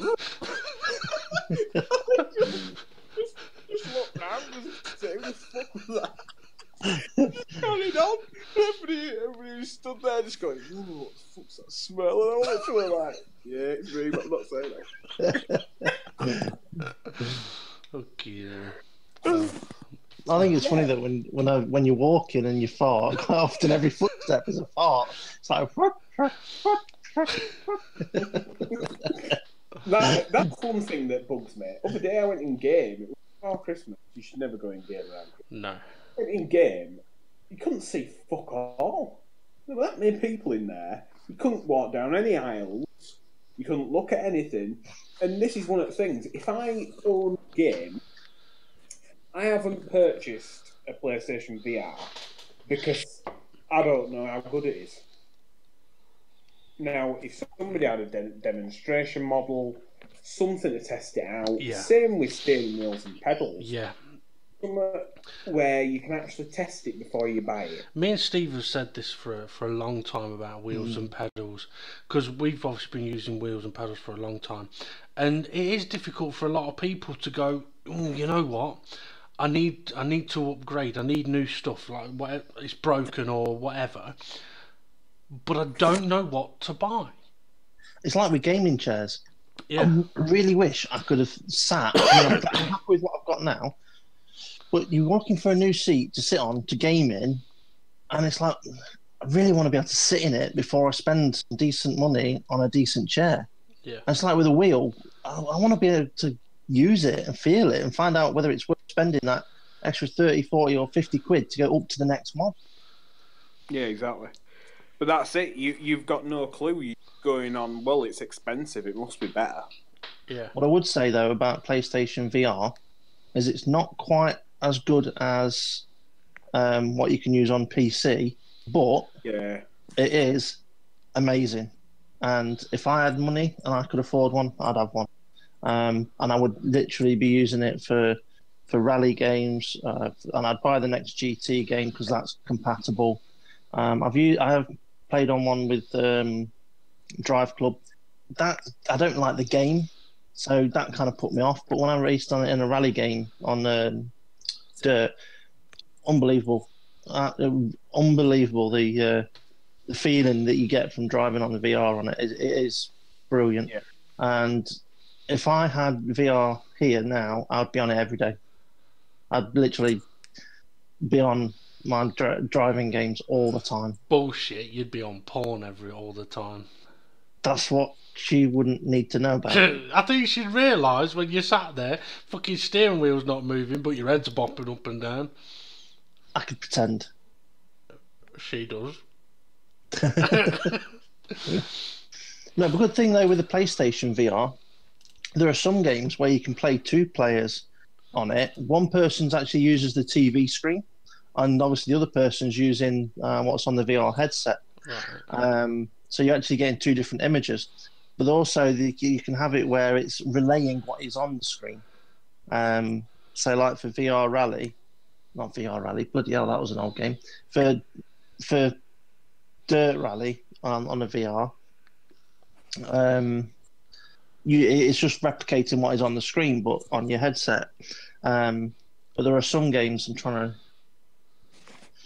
to think of I can't remember what it's called, but it's like a bit of a mystery game where the person's got the headset on and is got a gun and they're going around shooting zombies or whatever it is they're shooting. But the person that's watching the screen has got loads of information like map and can relay loads of information to the person that's got the headset on to help them with what they're doing. Yeah. So it is good for gaming on the PlayStation one. It's a bit of a chunk of money if you don't earn a lot of money. Well, this is it. I mean, I'm looking at Fanatec, and if I wanted pedals, a bass, and a steering wheel, all of what I'd want, I'm looking at $1,500. Yeah. But yeah, I've got no clue how good it is. Yeah, that's a lot of money to spend. All I would say though is, with Fanatec, if you had the money to pay out, it is the best you're going to get to use on a PlayStation. Yeah. Simple as that. You're not going to get any better than that at this moment in time. But then there's all sorts of compatibility issues and stuff. Yeah. You think, is it worth it?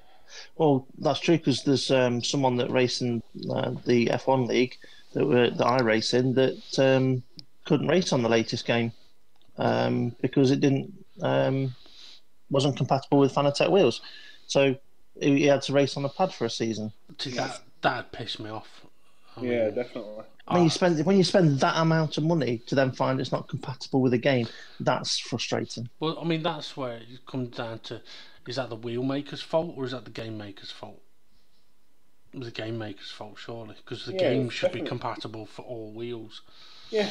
Well, PlayStation will have. Well, obviously, if you're making a wheel that's going to be compatible with PS4, PlayStation must have all their details in order for them to create a product for their product. So really, it's the game developers who should be in touch with PlayStation and be like, right, what are all the requirements, the wheel companies out there? Right, let's get in touch with all of them. You shouldn't be like, oh, well, which is the best selling one? Well, we'll just get in touch with them. Or which is the best selling one? We'll ignore them. Yeah. But then, I mean, that's businesses for you. I mean, would you consider naming your business as something like Blue Arse Fly Designs?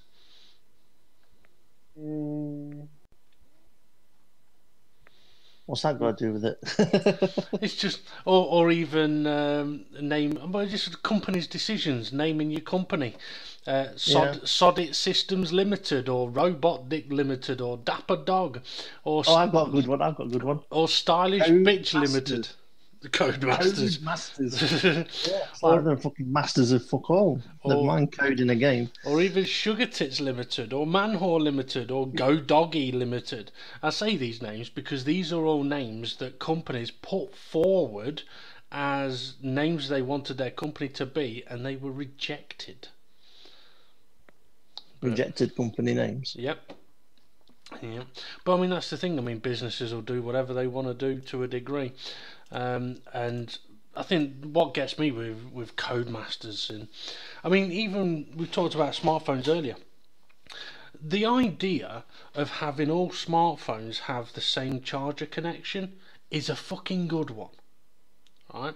But financially, somewhere along the line, it's more financially beneficial to the companies for them not to be compatible. Well, Apple's not the same as all the other smartphones. No. They've said, no, fuck you, we're still going to do our own.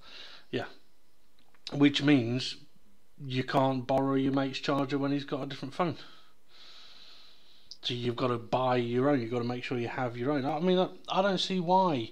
I mean, I tell you what, James, do you remember when me and you had the conversation when I said, could you imagine if everything was free? Yeah. It's been probably, what, a year and a half since we had that conversation, something stupid like that. Yeah. This amount of time further on, if I was to say that to you again, would it seem just as crazy? Or in actual fact, when you talk more about humanity and realism and life, actually, it's not a bad idea. Was this the situation where basically you go to work but you don't receive any money, but everything is free that you want? Yeah. Why not? I think the one thing I always thought is, why ain't it worked out so that you get everybody within the UK gets exactly the same? Because some people work harder than others. Yeah, but there's some people out there that go, oh, I work hard, I'm an executive. They do fucking 3 hours work a day. But what about the people though that go window thinking what I'm going to buy? But what about the people that go, do you know what? Fuck it, I'm not going to work if I'm going to get all this stuff given to me. Yeah, I know what you mean. I think it's because as a kid I always, wouldn't it be great if everybody just got the same, and then nobody's pissed off then. But then obviously you get all your people. But like, if you just knew that if you hit your targets, you were going to get the same. If you went above and beyond, you might get a little bonus at end of year, but that's it. You know, and then if you didn't hit your targets, you might get a reduction. But then, what are your targets? Because if you look at the banking system and banks for over the last few years, bank executives are still getting bonuses for meeting their targets, while their banks are making losses. Their targets are basically making less of a loss than what you made last time. Yeah. So, right, you've lost loads of money, but it's not as much as you lost the year before, so here's a couple of million bonus. Hang on a minute. Yeah. No. It's like saying to a professional footballer, all right, we'll give you a bonus if we get promoted, all right? But also, if we get relegated, you'll get a bonus. But it won't be quite as much of a bonus, but you'll still get a bonus. Well, hang on a minute, you get relegated, you shouldn't be getting a bonus. You should be taking money off them. Yeah. for not fulfilling their duties. But I don't know. It's the world. Well, I've said it a few times. The world. I personally think we live in a crazy, fucked up world. That I don't know. There's some technology I like, but at the same time, I think I'm living in the wrong era. Era? Yeah. So which era would you prefer to live in? The one in the next 50 years or the one 50 years ago? I don't know. Because, I mean, you go back 50 years, you've got more ways of dying from different diseases, but, I mean, you go forward 50 years and things may be very different, but and it's one of those things where there's just so much, I'm going to say negativity when here we are having a fucking rant video, but there's so much negativity from between people. There's so much bullshit, and it's like, can't people just cut the bullshit? It's not about making money. It should be about living life. I know how to save the world. I do. Blow the fucker up. No. Oh no, you get banned. Ban religion. Well, yeah. But the thing is, you ban religion, it'll just go underground. But I mean, I don't necessarily disagree with you. Religion is supposedly the cause of many wars. Oil as well, but I mean, is there, right? If you take all the money in the world, right, that everyone earns, and you were to share it out equally between everybody, would everybody still receive enough money to live on, or will there still be some people not receiving enough money? Oh, there'd be more than enough. Considering that if America were to, what was it? I think it worked out some. I can't remember the exact details of which war. It might have been war in Afghanistan. The amount of money spent on the war in Afghanistan, if that was actually spent in America on poverty, starvation, world hunger, that kind of things in America, America would be free from poverty. They could solve starvation. But instead, the money goes into military. Now, obviously, you need to be able to defend yourselves and potentially help your neighbour that can't defend themselves. But I think it begs the question: as a species, we're more intent on killing each other than we are on saving each other. It's more financially beneficial to kill each other in wars than it is to spend the money and go, actually, you know what? You don't like us, we don't like you. You stay over there, we'll stay over here. We save our own money and we'll spend it on food. It's like the tobacco situation. Tobacco companies spend hundreds of millions on advertising for years, each year, every year, and then the advertising ban comes in. Tobacco companies panic, then realise, actually, you know what, we're still selling just as much tobacco products, and we're now saving hundreds of millions a year by not advertising. So now we're in a better profit. So if you put that into, right, let's not spend our money on guns, we'll spend it on food instead, I think you might find countries will prosper. Yeah, I just something on a similar line there as well, to do with Britain leaving the EU. And there was something that was come up saying that, oh, we're going to have to pay so much to the EU to leave the EU, all right? And there was something I saw, and it was like, well, hang on a minute.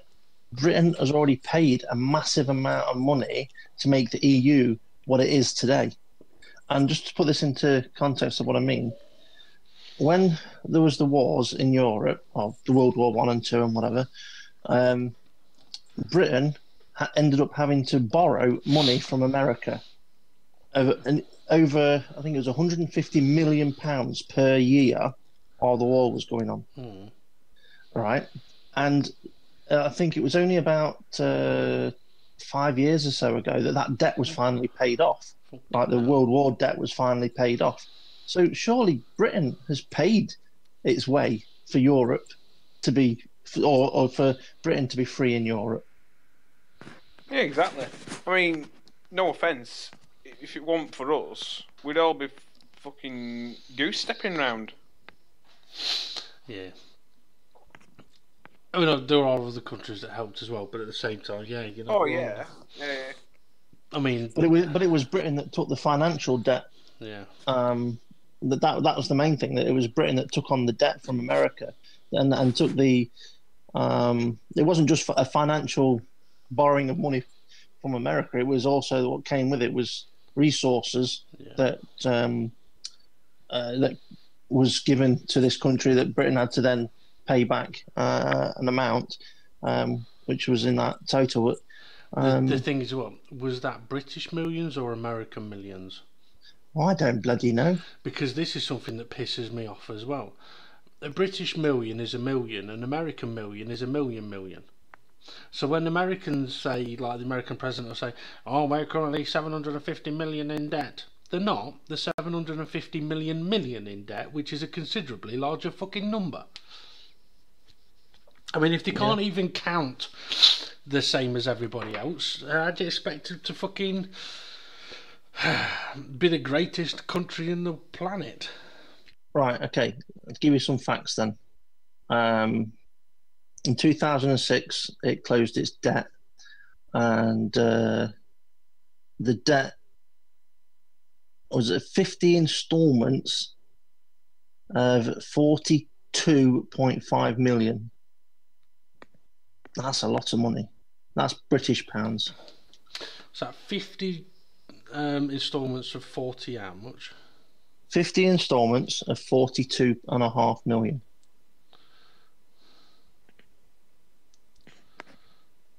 Or $83 million. Okay, my calculator says 2.125 E9. That's billion then, I think, what he's saying there. Shows I took note in class. I've no idea what an E on a calculator means. That's an error. Yeah, well, I figured it was error, but I think it means 9 more digits. Well, the thing is, on a digital fucking calculator, surely, or like a computer calculator, it can just say this billion rather than... lot. Yeah. But... So basically, every 2 installments is nearly 100 million. Yeah. So over 50, 25, so... Right. I mean, that's the kind of thing that I'm on about, though, right? That amount of money, right? If that, I mean, I'm not okay, right? That to a degree, that money had to be spent. But all right, if you've borrowed 150 million, paying back a couple of billion, especially with, I mean, a pound today is worth. Well, it's probably worth less than it was back then. But no, it's worth a lot more. Well, yeah, worth more, right? So 150 million now is different to 150 million then. So paying back the same amount, you're actually paying back more, or whatever which way you want to look at it. But that money had to be spent for the good of mankind. I mean, at the end of the day, without the Allies winning World War II, as James said, we'd all be fucked, basically. That money had to be spent. However, that amount of money that's been paid back, right? If that was, but I want the kind of thing I'm trying to get at is, if that was spent on the people, then you don't have people living on the streets. I mean, I've seen a lot of videos. I've not been looking for them. They just appear now and again. I mean, I know there's a guy, you see a lot of Facebook videos. the reporter guy. I don't think he's a proper reporter. He's the reporter that it starts with him finishing a news feed at a location, and then he goes on a rant. And what I know which one you mean. yeah, and what he says is brilliant. And he did one about homelessness, and he's right. One of the things he was saying is like, you're coming up to Christmas, and in every town centre in the country, right, you could walk around, you'll find homeless people. Now, there'll be a million different reasons why they are homeless and why they are where they are, and people will often just think, well, fuck them. But if you've got this many homeless people, something's wrong. Especially with homeless people, the amount of times I say to Vicky is, how many buildings have not even got anybody in them? Yeah. There's no reason for anybody to be homeless, because at the end of the day, there's plenty of buildings with the... I mean, you ain't going to solve them being cold. They're still going to be cold. But at least they're not going to get wet. Yeah. Just get them in a building. If a building's derelict and it's not being used, renovate it and open it up for homeless people. Yeah. I mean, this is the thing. If you're talking hundreds and hundreds of millions a year...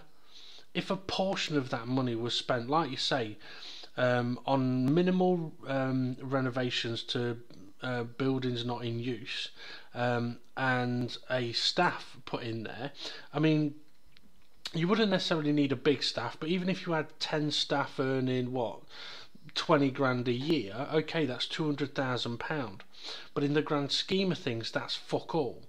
That amount of money to save a couple hundred people's lives over the course of a year would be worth it.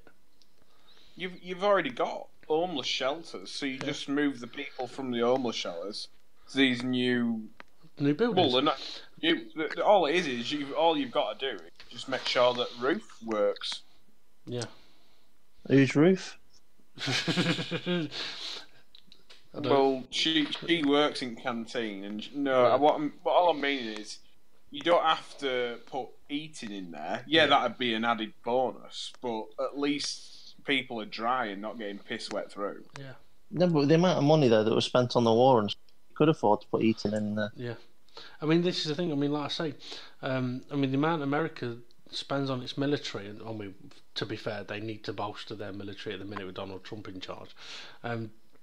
The amount they spend, they could solve. I mean, I think I read somewhere something like, if the largest countries on the planet got together, they could solve world hunger, and that's not just in their own country. That's like in the African countries, everywhere. I mean, this is one thing. When I made the comment about like if everything were free, it was more a case of like, I mean, nobody should go starving. Now, I'm not saying that you should be able to just roll up to a shop and go, right, I want everything, but nobody in the world that we live in, we shouldn't have anybody on any given day going, I can't eat today, I haven't got any food. That should not be a situation we find ourselves in. Exactly. Yeah. But unfortunately, I mean, we said when we were doing this conspiracy theories that we wouldn't want to think that a government would be capable of killing so many of its own people in order to starve. But when you see these people that are at the top that are only... I mean, like, just look at Wolf of Wall Street. That man was taking all that money from all them people. Yeah. He didn't give a flying fuck about anybody other than himself. Yeah. And if you can have somebody like that who's then just purchased insurance on Twin Towers a year before they fall down, it's like, how can... If he was mentally wrong in the head and thought, you know what, I can get a load of money here, yeah, it might cost a load of people's lives, but I don't care. Yeah, exactly. All it needs is one person to be like, I don't care. And we've already had that in history. We've had that plenty of times. Just look at fucking Hitler. He didn't care about anybody. Yeah. He didn't care if you were human or not human. He'd just destroy you. Yeah. I mean, it's there was something I was gonna. But I think this is the thing, though. I think the majority of people don't want to accept that there are very, very evil people out there. Yeah, I mean, it's scary at times to think just how evil some people can actually be. I mean, okay, with 9/11, if the American government did it, there's some evil fucking people there. If Al Qaeda did it, there's some evil fucking people there. So either way, there's evil fucking people. Yeah. I mean, we know. I think I've talked about it on podcasts before. The guy who set his house on fire to try and get a bigger council house. Fire got out of control late at night. Got out of control, set fire to the fucking whole house basically, and killed his 5 kids who were sleeping upstairs. Now, either you're an absolute fucking imbecile, or you're an evil bastard. Either way, you're fucking wrong. Something's gone very, very wrong, and people do that kind of shit, and it happens again and again and again and again. I mean, I know Steve's been watching or used to watch a lot of murder cases, like court cases and stuff like that, and I've seen a few, and when you're listening to the things that people have done, I mean, there was one I watched where this young lad, I can't remember the reason why, but basically with 2 guns and a fucking axe, killed like 8 members of his family all at the same time in their trailer park. And it's like, people will do this weird kind of shit, and all the stuff you'll see on TV programs, whether it be like, I mean, okay, Freddy Krueger, the idea of falling asleep and somebody in dreams killing people, okay, that's a bit ridiculous. But there will be people that basically do what Freddy Krueger does in real life, and there'll be people that do what the Hellraiser used to do, and stuff like that. People are fucking weird, evil creatures.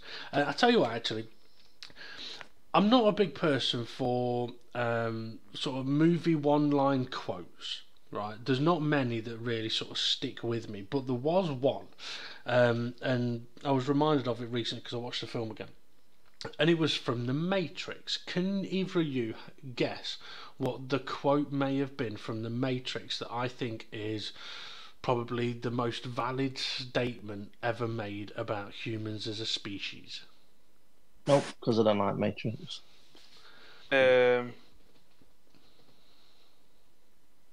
No, I can't remember. It's been about 10 years since I've seen it. Okay, well, Agent Smith has captured Morpheus, and he's grilling him, he's questioning him, and he's getting no answers from him.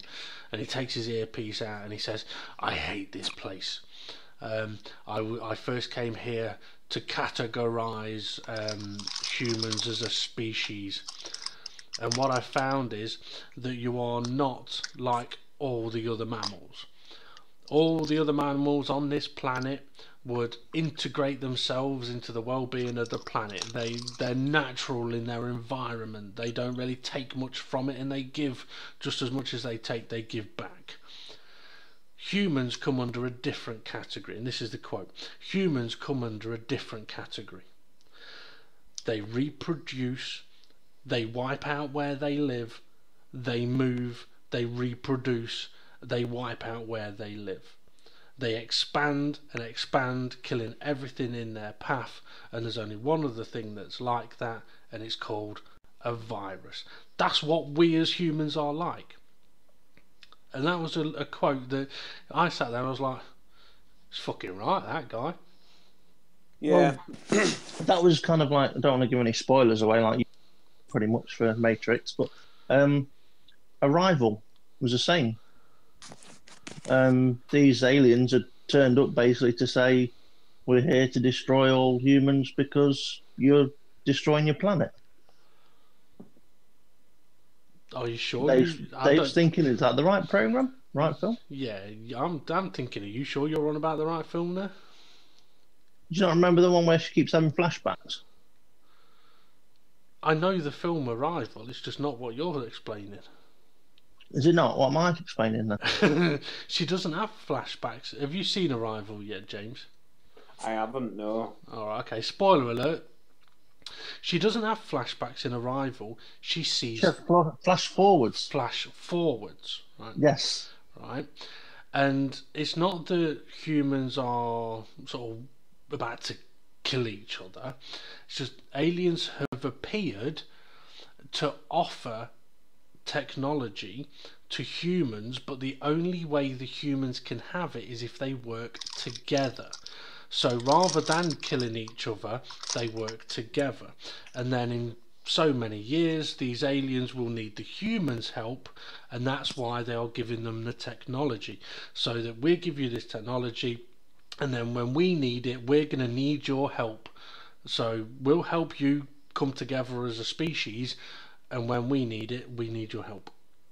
But I'm sure there's something along the lines of, if you're not willing to help each other, then we'll be wiping you out as the race. No, there was no threat whatsoever from the aliens at all. What am I thinking of then? I ain't got a fucking clue. It ain't wearing that film. Do you know what I hate, James? People that misquote movies. I'm wondering if It sounds like Independence Day to me. Prometheus or Alien, something like that. Prometheus wasn't quite like that. Alien. He was saying something about like creating stuff that were going to come to Earth, but they never came to Earth. Like they created the xenomorph to come and wipe us out because we were like a failed experiment. Yeah, I don't know. Steve's confused now. He's like, what fucking film? Yeah. No, the thing is, I know it quite because I've watched Arrival a few times, and when it came to Christmas Day, and watching a movie in the evening, I didn't really feel like sitting there watching a movie, but they were talking about which films to watch, and Dad couldn't remember which one he'd seen before, and someone had asked me what about Arrival, and I said, well, I liked it. I think it's a good film. So they all sat and watched it. So I was in the kitchen. I was being a good boy. I was in the kitchen cleaning up while they were watching a movie. I was listening. And of the 5 people that watched the movie, 1 really loved it, and the other 4 hated it. Merry Christmas. Yeah, yeah. But So who was it that really liked it? Pam. Oh, right. Yeah. Well, I really like. I think it's a good film.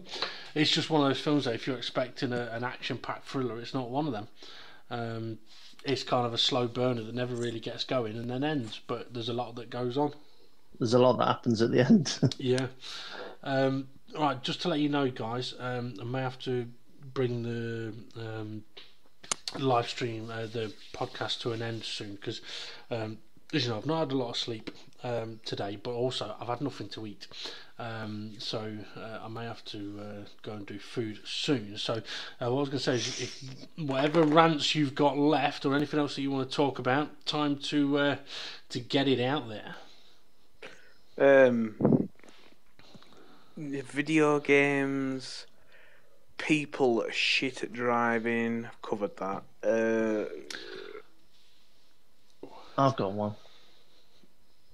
People that double book without realising it. How can you not realise you double booked yourself for something? Well, you say that. What time are we meant to start the podcast today? I am. Vicky a double book. Yeah.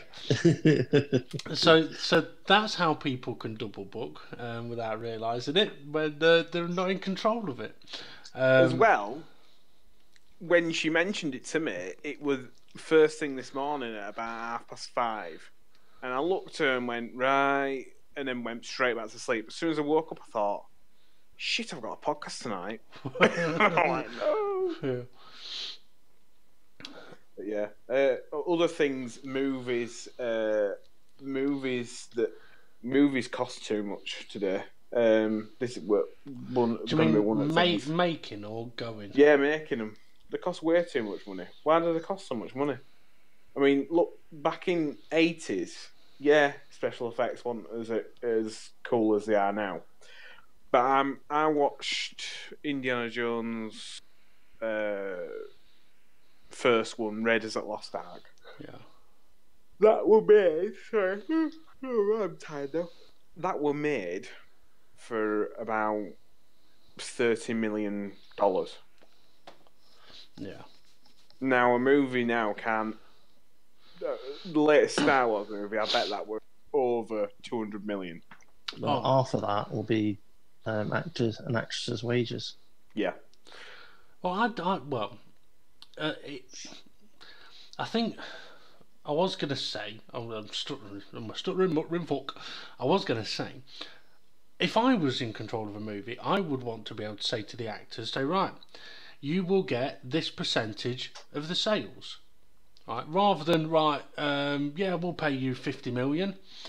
I'd rather say, well, like first 4 years, first whatever it might be, or however long, you get a percentage of the sales. Problem there though is all the actors go, I'm not doing that. I'm not taking that risk because if your movie's shit, it ain't my fault. But maybe for movie studios, the best way to go. You say to people, especially actors, you're on all our products. You don't get a wage; you get percentage royalties. Yeah, the better you act, the better chance of a higher royalty. Yeah, exactly. To put into perspective, though, James, I mean, you say why do movies cost so much? Like, let's say Star Wars cost 200 million. Liverpool have just sold a footballer for 145 million. Yeah. So what's more expensive? Yeah, that's another. But I mean, I was mentioning to you other week that Disney were thinking about purchasing 20th Century Fox. Yeah, it's fucking. And they've gone and done it now. Yeah. And it for over $66 million. Dollars. No, 66 billion. Billion, sorry. Yeah. 6 billion. They purchased the Star Wars license alone for 6 billion. And so they've just gone and spent another 10 times that. Oh, you might be right. 66 million, 6.6 billion. Yeah, but if that's in American dollars, right? If that's in American numbers, it's double that. But I mean, that's a ridiculous amount of money. It's something that's been in the news, not in the news as such, but it's been around a lot that Disney have been trying to sort of snap everything up, and because now if you think about every single ever been made that's under the 20th Century Fox license, Disney now owns it. Yep. But also, if Disney control the whole market, which they very nearly do, they can control prices. And by prices, I mean ticket prices at the cinema. And they've already done that this year. In preparation of Star Wars, they increased the fees they're going to charge theatres, which in turn potentially is going to put the ticket prices up in the cinema. And to be fair, that's not very fair on the cinemas. I mean, when me and Steve went to watch Star Wars with our mate Lee, we walked in and I was like, where's the kiosk gone where you buy your tickets? Oh, it's a machine on wall now. And I'm like, well, the cinema, part of it is not necessarily the interaction, but you go in, you go to a kiosk, you talk to someone, you ask for a ticket, you buy the ticket, you then go and like, as annoying as it was, you'd have like half a mile of fucking queuing in the barriered sections where you walk this way, down that way. It did. Yeah. Whereas now you walk into a big fuck off empty room where the only staff members are behind a overpriced snack counter, and get your ticket from a machine in the wall, and that's about it. And there's an experience that's missing. Yeah. But that's the main thing. I think the main thing for companies now is these main chains, such as big cinemas, big massive companies. I mean, only the other day I was harassed by a man in Asda for carrier bags. Oh yeah, he told us, yeah. What a lovely experience that was at like 3 a.m. in the morning. And you just think to yourself, what has this world come to? I mean, fair enough if I'm like nicking stock, but I'd even paid for the fucking carrier bags. And I just think now, if it's a big major company, no offense, but I don't even give a shit, because I just think, I'm not saying that I do shoplifting or all like that, but I really couldn't give a monkey, because these companies treat the staff like shit, and end of the day, what experience are they giving you? I mean, now the majority of supermarkets, they only put like 4 members of staff on tills. Oh, don't. And everybody else has to do self-service. Fucking Friday. Right, it's Friday evening. Yeah, Friday evening, that's when I went to Asda to get cleaning products. I didn't need to get a lot of stuff, but I went to Asda because I thought they're going to have a massive range of selection. So that's why I'm going to go there. And I'm thinking Friday night, it's probably going to be a bit busy. And it was. I mean, it weren't rammed, but it was busy enough. And I've probably got 15 things in my trolley. Not a lot of stuff, but I thought, you know what, I'm not going to go self-service, my back's hurting. I can't be arsed with doing it myself. I'll go to one of the proper counters. Anyway, I get near the fucking checkouts.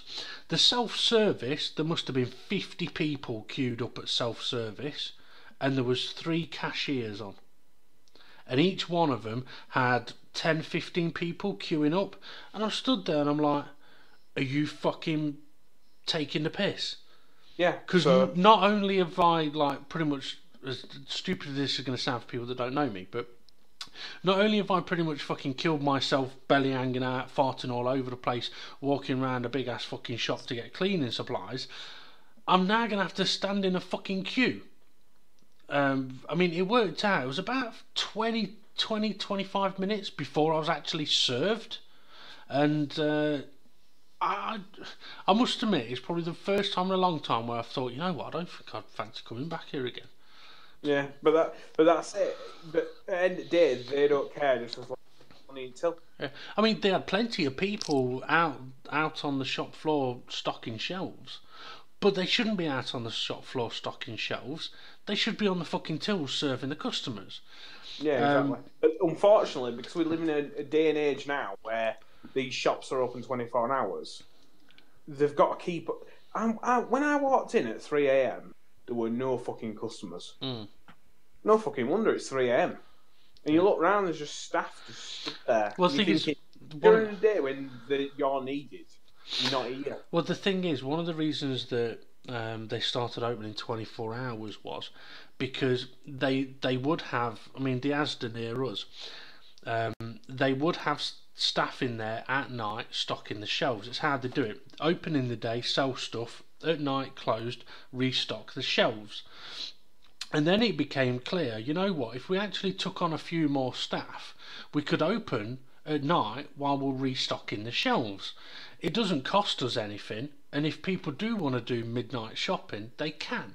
And so it actually works out. They bring in more money, very little extra layout. And I personally, I mean, I like going to Asda sort of midnight to 3 o'clock in the morning, because there is no fucker there. You can just take your time, walk around. There's no bumping into people. There's none of it. There's no waiting at a till. It's easy. And I've said it before that if I had kids, I'd probably either have it shopping delivered, or I'd say to the missus, right, I'll do shopping at about 2 in the morning when the kids are in bed and you're here, right? We ain't taking the kids shopping. I ain't having no screaming children, I want this, I want that, blah, blah, blah. And fuck that, no. I'm going shopping for food, not for fucking 3 hours of being moaned at by a child because he wants a fucking Kinder Surprise. Talking of that, I was stood in the queue the other day. There were an Indian man in front getting served. They had these 3 Indian kids, aged between 6 and 10, right? They're all sat on a bench opposite him. He's there looking it all in. Why ain't they helping? Yeah, they're all sat on the phones. Yeah. And I just thought, when I were a kid, I went to Morrison's with my dad, and my job were helping my dad out, helping him get stuff. We'd blitz through lists, we'd try and get in and out as quick as possible, and also as budget were like 50 quid a week. And end of the thing, I knew if I'd done a good job, my dad would get me a bag. Yeah, you get a reward. Get a reward for helping him out. And I just look now, and there's just so many kids on fucking phone. This is why I don't have a phone. I see so many kids wasting their life on phones. I mean, yeah, I do waste some time, but a fair bit of time on my iPad. But Yeah, so you just got a bigger version of a phone. Yeah, but my iPad, the majority of the time, I'm making posters, creative. You look at these kids, and they're just flicking through Twitter, taking photos of themselves. You just think, you know what? Chatting, Instagram. You don't even know what fucking life is. You just think it's on your phone. Yeah. And on that note... anyone that's watching this on the phone, in about 10 minutes, turn it off. I mean, it's... Oh, Vicky's just come to say, make too much noise. No. Oh, I could hear No. someone whispering. She said her piece earlier on. Aye. What did You she missed say? that, Dave. I can't remember. What, I must have missed it. I can't remember what she said. I just remember. Don't worry, I won't say it. You? Have you done it? I can't remember. But, Usually, that was it. She got her ass in, and she went, "Oh, you've made me out to be an ass now." She didn't know it was recording. She didn't know that Steve was listening. Oh dear. Oh well. She puts up with you. She can't be an arse. Yeah, exactly. Yeah. You're a bloody saint. But, right, I've got one more weird news story to tell you about, guys. Go on. Okay. Here's the headline. Man injured while removing cousin's body from coffin so he could see in the new year with him. You repeat that, it just cut out. Alright. Man injured while removing cousin's body from a coffin. Again. Fucking technology, man. I tell you. A man A man injured while removing cousin's body from a coffin so he could see in the new year with him. All right. I finally got it. Whatever floats your boat. I bet that's what Jimmy Savile said. But It that's wasn't Jimmy Savile, was it? Is that classed as nigrophilia? Oh, that sounds wrong. What's it called? Necrophilia. Necrophilia. I mean, Yeah. that's a good point, actually. We'll put that out to any of our listeners that want to clear up something. As James mentioned earlier on, a porn star that he likes sadly passed away, took her own life recently. And I sort of jokingly said, does that make you a necrophiliac now? And he said, don't know, maybe. But I mean... I don't think I said maybe. I thought I'd add that in there. But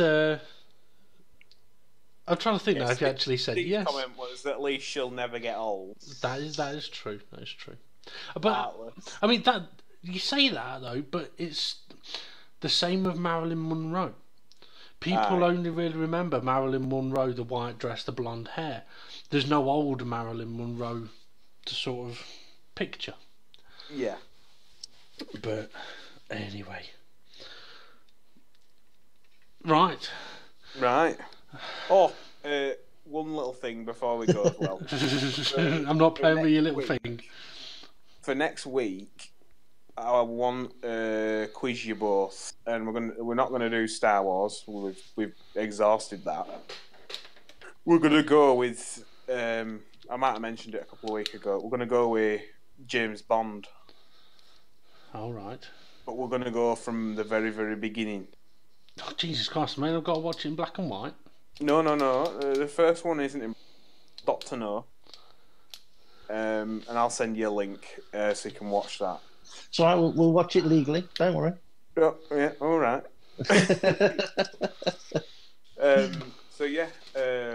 So next week we'll do like a review. Not a review. We'll do a little bit of a review and then a bit of a quiz. Okay, so I'm just realised. My memory's shocking. I just realised that I didn't. You can see your memory shocking. With the Skype faff around I had earlier, I ended up having to enter a new password, and I said to myself, right, write it down now, and then you won't forget it. I didn't write it down, and within 40 seconds, I'd forgotten it. Well, not necessarily forgotten it, I'd just forgotten part of the order of it. And I've just now realised, 3 hours later? Shit, I've still not written it down. Just create another one, that's what I do. So, yeah, I'll just send an email to you saying password reset. Yeah. Well, I'll have to write it down, then I know. Okay. So, 50-ish days, I believe, until the F1 season kicks off again, I must admit. I'm looking forward to seeing what happens. Something I was thinking of, though, just before we do shit off. You know how they go to Barcelona for pre-season testing, and they go was it Jerez? I think they've been as well. Yeah. I do really wish, even though it'd be cold, I do really wish they'd come somewhere in the UK, because I think the amount of F1 fan base that's in the UK that would love to get an early sneak peek on a pre-season test day, whether it be a Silverstone. I mean, could you imagine it, right? If they did, say, a Donington Park, 'cause it's near us, somewhere in Scotland, somewhere down south, like did 2 or 3 different test days in the UK, and then did a couple globally. Because when majority of the grid is based in the UK, it'd make a lot more sense for them to test here. That's the reason why in the past they've done pre-season, or not let's say pre-season, but mid-season testing at Silverstone, is because it's right on the doorstep of a lot of the teams, so it makes sense to do it there. So if that is the case, why don't they do pre-season testing then? Yeah, I know they've done mid-season testing or young driver testing, but why not do the pre-season testing then? I think it just comes down to the weather, to be honest. Because March. But I think even if the weather's shite, they'll get some out of it. But at least you'll have teams still scratching their heads, going, "Do you think this car's going to be any fucking good or not?" Yeah. And then until they get to Melbourne, where they're like, "Oh, actually, it's all right." Well, maybe they shouldn't call them test sessions. They could call them promo days or something. TV day. TV days, promotional days. Yes, the track can be open from certain times for the teams to put the cars on track for testing purposes. But have it not necessarily open pit lane, but a bit more. You could have a period of time where it's open for the open pit lane, but you just have it a bit more open to the public. I must admit, when we went Silverstone, when we went with Lee, we did the pit lane walk, he was not very impressed at how the pit lane sort of walk was done, because we tried to explain to him that it's kind of like they ram you in and they ram you out. What year was that? It wasn't last year. It wasn't last year. It was the year before. Yeah.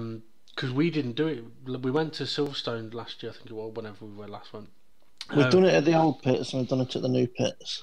I didn't do it at the old pits. Oh no, actually, no. Yes, sorry. Yes, we did it at the old pits, yeah, and did it at the new pits. And yeah, they proper. Because one of the things I remember trying to say to him was, it's not going to be easy to get near the Mercedes to take a picture. And he was like, why not? I said, because you'll notice that almost everybody is going to go straight to Mercedes. So your best bet is to piss off to all the other teams first and then come to Mercedes when all them are fucked off. But it's such a mad scramble that I wouldn't necessarily say it was a pleasurable experience. Yeah, the pit lane was open for us for about an hour, but it took us from our position in the queue 45 minutes to get into the pit lane. Yeah. So the pit lane had been open for 45 minutes before we got into the pit lane. Yeah. So then we had 15 minutes to go up and down the pit lane. Whereas the people that were in the pit lane right from when the pit lane opened, they weren't ushered out. They were still going up and down the pit lane. But as well, it was similar, the organisation, when I went to when we got out. We got out after qualifying. So we went to qualifying on Saturday, and it was that worst. I've got to say, it was the worst qualifying session ever. Because everybody what's going on. It was when Bernie had that great idea of let's knock knockout. Yeah, that'd be all right if it were over 2 hours, but when you put it down to 15 minutes, fuck. But yeah. So yeah, that was the infamous knockout session, and I remember being very underwhelmed. Walked back, and it was just a massive fucking queue. I might have told you this before. Massive fucking queue, and we noticed that these people that said that they were going to go on buses, they went straight through. But because we were getting a tram back to the centre, it were massive queue for the tram. Yeah. And there must have been hundreds of people. Must have been at least 1,000 people queuing. Yeah. Yeah. On tram. And the people that were going on buses were just walking straight past. And day at qualifying, it took forever. It must have took at least an hour and a half to get out of from us seat to tram. It must have took an hour and a half. Yeah. And we walked under the tram lines, and I realised, I said to Vicky, that bus queue there goes straight past here. Tomorrow, what we'll do is go as if we're getting the bus, and then we'll just jump over this wall. We can't do that. We bloody can. We're here all bloody day. Yeah. Literally, it got to race day. I went, oh yeah, we were wanting a bus. And we literally got past at least 1,000 people. Went under this thing, jumped over that wall, jumped straight on first tram that turned up. And we were out. We were in and out. We must have literally ended race. We got to end at race. From leaving our seats, we must have been on tram in 10 minutes. Yeah. And it just shows you that, yeah, I shouldn't have done that. But there's got to be better facilities for people. It doesn't take an hour and a half to get out of a Grand Prix. No. I mean, I know for Donington Park, they turn all the roads into one way. So you got a dual carriage one-way system basically, which does help. I mean, when we went to Derby to watch Derby play on New Year's Day, I mean, we knew it was going to take us a long time to get out because it does. You got a football stadium with 30,000 people all leaving at exactly the same time, and even though we'd parked in the disabled bit like right outside the stadium, we still knew it was probably going to be 45 minutes, an hour before we even got away from the stadium. So for us, we were expecting that, but at the same time, I mean, we didn't move, did we, Steve? I mean, we were in the car, stationary in the parking spot for 20 minutes. And even after that, we only moved one car length and then stationary for another 20 minutes. Yeah. That's how it went for a bit. But the reason for that was they were letting the pedestrians disperse before they let the vehicles use the roads. Yeah, that kind of made. I mean, I said at the time, kind of made sense. I mean, it's different with a racetrack because we're probably not going to have that many pedestrians, but with a football stadium, you're going to have loads. And I think it makes sense to say, right, let's get the pedestrians out of here, because then no one's getting run over, no one's trying to fucking drive through crowds of people, especially with all the shit that's happened in different countries over the last year of steaming into fucking crowds. But I think it does beg the question whether the facilities are capable of maintaining what's there. I mean, even when we've been Silverstone before, it's taken us a long time to get out. Yeah. Donington, when we've left at like racing day, say finishes at 6, we've been in the car at 6:10, ready to leave. Takes an hour and a half to get out. But even though you only want to go next door to the campsite. Yeah, but go to the campsite and wait an hour and you get out in 10 minutes. Yeah. But anyway, right, okay, I think it's about time to start wrapping this one up, guys. So first podcast of 2018, it's been nothing but fucking moaning. What miserable bastards we are. To be fair though, I don't know about you two, but I mean, Christmas and New Year is a difficult time for me to do anything other than get through Christmas, get New Year, and see what happens. There's just too much going on to really prepare massively for a podcast. Oh, wait. One last thing I need to ask James. Last week I was ill, but we didn't really know what James's response was when he said, "Oh shit." No, he didn't go, "Oh shit." He just went, "Ha ha." Oh yeah. What was that? Because you forgot, James, that there was going to be a podcast? No. I thought you'd like had too many beers. Nah. No. Simple answer is I switched meds and it messed me up for a few days. All right. Well, to be fair, I didn't mention it. I will mention it next podcast. I had a bit of not a mental breakdown, but I literally had like one day where like everything went wrong. By the end of the day, I just cracked up, and I just felt like an absolute nutcase. And it one of them weird experiences where you know you're getting a bit crazy, but for the life of you, you can't stop yourself. Yeah. Because you've gone too far and your brain's just fried itself. Like, the only way I can explain it is you can say to yourself, I don't need to get like this. I can relax, stop getting like this. But your body feels like a train that's just unstoppable. And I ended up getting to a point where I just got in the car, drove down the road, stopped and burst out crying, and I just thought, fucking hell, what's going on here? But yeah, I'll go into it in depth next week. I didn't really want to get into it. So in a way, it's good that we can have a podcast last week. If it puts your mind at ease, I mean, I did have one day, well, actually it's more than one day, over the last couple of weeks where I don't know what, I found myself just wandering, and this is going to sound stupid, but just wandering around my living room and my kitchen, like walking over to my kitchen and going, why am I over here? I don't need to be over here. What am I doing? And then I'll come back over to the living room area, the living area, and I'm like, why the fuck did I go over? What did I go over there for? Yeah. I usually do that when I'm listening to music. Well, I wasn't, but just so agitated, on edge, frustrated, and mind's playing games, and it's like not feeling in control, and it's like, okay, what the fuck is going on here? And I mean, I know medication can have that kind of effect. So I'm not on any medication at the moment, so I knew it wasn't that.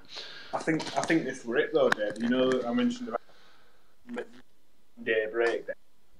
Sorry, you cut out then. You know, I've mentioned about having that like 1 day break. Yeah.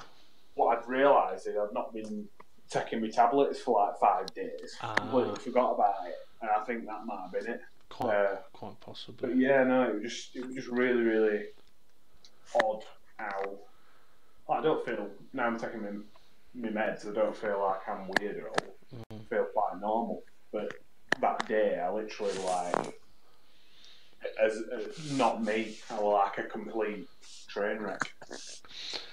It happens. It happens to us. I mean, I like when I had my flight inspection today. I was perfectly prepared for them to come in, have a look around, and just have a quick chat with them. I nearly burnt. Like, I don't know what it was, but I started talking to them, and all of a sudden I'm like, I can't fucking talk properly. Like, my speech was slurred, and I'm like, oh, what's going on here? I nearly sort of burst into tears then. I'm like, don't go. She wasn't fit, was she? No, she wasn't. Annoyingly, that is the kind of thing that happens to me, like with really fit women. Like, I can't fucking talk properly. It was just stupid. But yeah, it's one of those situations where it's like, you get so nervous, mouth fills up with saliva, and then I'm like a character off the fucking Spitting Image.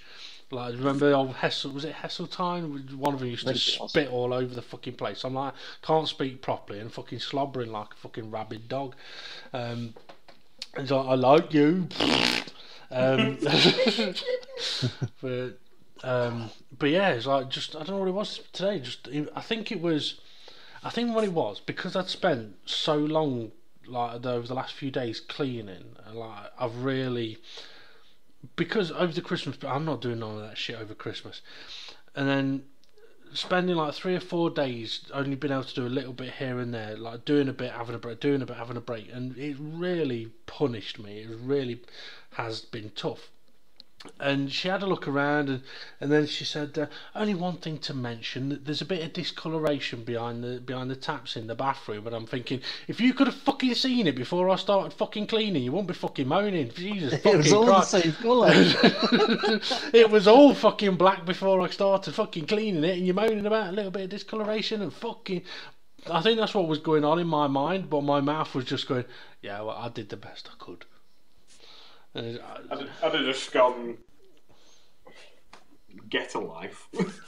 But, I mean, to be fair, I mean, she weren't arsy about it. She just said, "Oh, I'm only letting you know because it is the kind of thing that if they could, like, it could come off your deposit if you ever decided to move out." And I'm like, well, at least she's letting me know that kind of thing could go against me. But it does mean it's like you have no idea what I've been through the last 4 days for you to just come in and go, that's dirty. So, yeah. But yeah, well, I know. We go on. I didn't hear none of that. That just reminded me of the time when I worked in retail, and they asked for, and I should have said fucking no, but they asked for volunteers to stay overnight to change the store. Oh yeah. Right? So they went round asking all members of staff, going, next week, could you do this?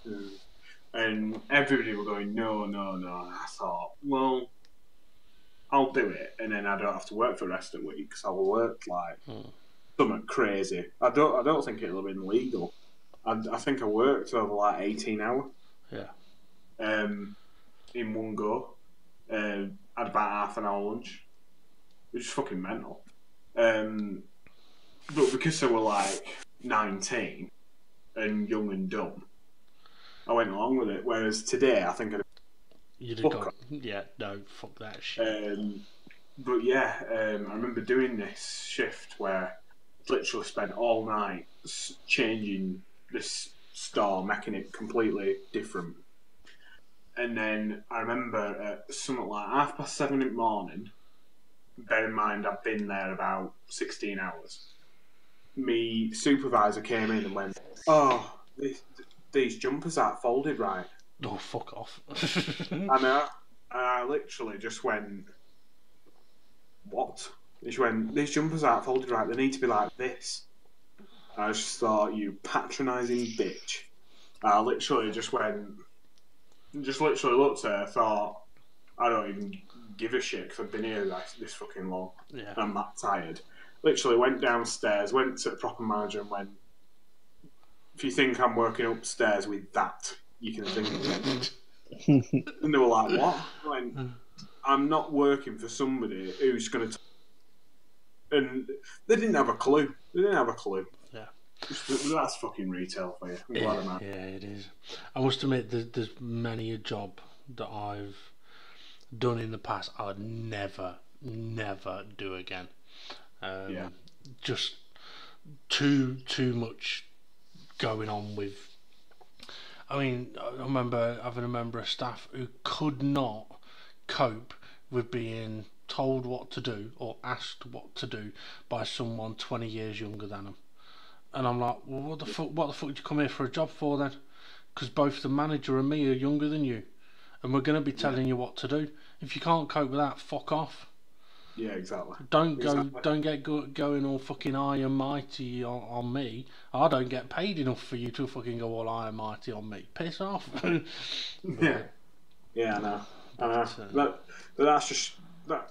Like I say, the current employer I'm with, I've got to say, is amazing. Right? Because he looks like a Games character. No. But it's one of them where I want to show you. Put it up on a podcast, so I can't put it up. I'll tell you now though, you can show us in confidence and I won't put it on the podcast. you can show us it at a later time. I won't put it on the podcast.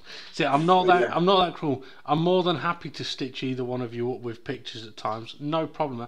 I've already considered, right, at some point this year, if I ever get brave enough, I am going to be getting in touch with both of your partners to ask them some questions about you. Great. Yeah.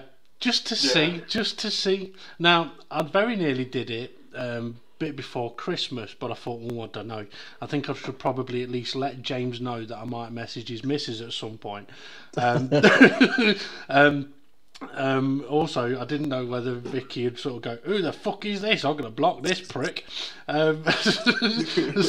So, but yeah. So at some point this year, I might try and do that and see what happens to that one. So pretty well on that. But yeah, but no, I'll show me something in confidence. I've got no problem keeping it secret. Accidentally I've put it on the broadcast. Sorry. But right, okay. I think it is time to bring this to an end now. I definitely need to get something to eat. As I mentioned, F1 will be back in about 50 days, I think it is. And can't wait for that. And obviously with Christmas and New Year out of the way, we should be on for potentially a more regular podcast. And one thing I will say is, with the F1 season not being on at the moment, we may have to take a break on a few weeks. I know I've got a few things coming up that could take up some time, but we'll see how we get on. Okay. Anything else you want to add, guys, or we're just going to say thank you for listening and see you later? This could be a question for next week, but with the new livery going to be coming out, is there any? I mean, we've seen the Sauber registered as an Alfa Romeo Sauber. Is there any other team which you could imagine having a completely new livery? Well, McLaren's going to go all papaya, pretty much. From what? Papaya? What's that? It's orange. It's orange. It's the colour of Alonso's IndyCar. The McLaren colour, yeah. It's from what I've been hearing, it's supposedly meant to be majority that colour. Other major livery changes. Well, it'd be interesting to see what Red Bull do, because their mat wasn't bad, but I'd like to see them. I mean, they're the crazy boys of the paddock, so give us a crazy livery. I think though that the Toro Rosso might be one to look out for. Yeah, that could be in Toro Rosso Honda. Did you both hear that the team Toro Rosso's the name's been changed? No. So what it's going to be called is the Red Bull team is going to be called Aston Martin Red Bull Racing, and the Toro Rosso team is going to be called Red Bull Honda. Going to be called Red Bull Honda. Yeah, so there's going to be Aston Martin Red Bull Racing and Red Bull Honda. Red Bull Honda. So it's weird that. But well, it isn't. It isn't. I mean, Toro Rosso is Red Bull. Yeah. But it's obviously always been known as Toro Rosso. But by doing that, I think that they're going to have a bit more of an engine presence. I think, obviously, Aston Martin, it isn't the engine inside the Bull, it's a Renault. But I can imagine doing something where Aston Martin has a particular colour on the Red Bull. Yeah. And Toro Rosso is more Red Bull colour livery. It'll be interesting to see what they. Maybe that's weird then, because Aston Martin going to be. Hang on a minute, who did we bought? Red Bull or Toro Rosso? or have they bought Honda? But this is it. I think they'll be both, even though they've got the same name, Red Bull in the name. I think they'll both be very distinctly different, just because they've got two different partners. Yeah. Well, I mean, Toro Rosso over the last couple of years has gone slightly different with their liveries, haven't they? So, and they've been one of the better ones. Force India, I'm interested to see what they do. Well, we were all. I think it were mentioned. Force India weren't even going to be called. No, they were going to be called India, Force One, I think. But now it's still Force India. So yeah, it's something to do with copyright problems, I think, with the Force One name. And I think also because with the F1 logo. I wouldn't be surprised if they're kicking up a fuss because because if your team was called Force One, if you were going to logo it, you'd probably logo it F1. And you can't logo it F1 because that's what F1 is. Whereas at least with Force India, they could have logoed it FI1. So yeah, I know that's still up in arms, but I mean, up until the last couple of years, I've really liked their liveries in the past. But it'd be interesting to see what happens. But I think they're going to lose. Obviously, they're losing the India side of it. So the sort of not necessarily flamboyant colours, but the oranges, the white, and the green is going to go because obviously that was the India colours. But yeah. I think Haas need to do something different. I think that just looks so boring as fuck. I could see them doing pretty much exactly the same, but I agree with you. They'll go red, white, and blue. I don't think they want to do that though. No, they just will. But well, as long as it looks thing better is, than what though, they've got at the minute. Haas racing in IndyCar or in other formulas in the past have been red, but obviously Ferrari are red, and predominantly they've only been the red, red team in Formula One. So I don't think Haas want to go down the route of red. You know what? If I were a team, I'd definitely chrome colours on. Like the McLaren were a chrome silver. Get like a chrome red or a chrome gold or something like that. Something looking shit off. Chrome colours way more, don't they? Because it takes more paint to get the effect. The thing is though, they're not painted, are they? Well, some parts of the car are, but it's surprisingly how much of them are actually wrap. Yeah, you can get that like tinfoil shit put on. Yeah. Tinfoil. Jim Shaw's fun race. Yeah, tinfoil. I've got a new wing on my car. It's made from tinfoil. It's not that shit stuff. It's the really thick stuff that you cook turkey with. Okay, now. Right. Okay, right. Definitely, I think time to bring it to an end then. So make sure you come join us next week, where we shall be talking more random stuff, and hopefully we'll all be a little bit more prepared. Yeah. So yeah, thank you very much for listening in, Stephen James. Nice to have a catch up, and I'm looking forward to grabbing myself some dinner. So have a great night, everybody. Enjoy your week, and we shall catch you next Tuesday. Should hopefully be about 8 o'clock, depending on whether Vicky's taking James out for dinner again. Right, have a good one, folks. Right, See you later. See you later. Blah blah blah blah blah blah blah blah blah blah blah blah blah blah.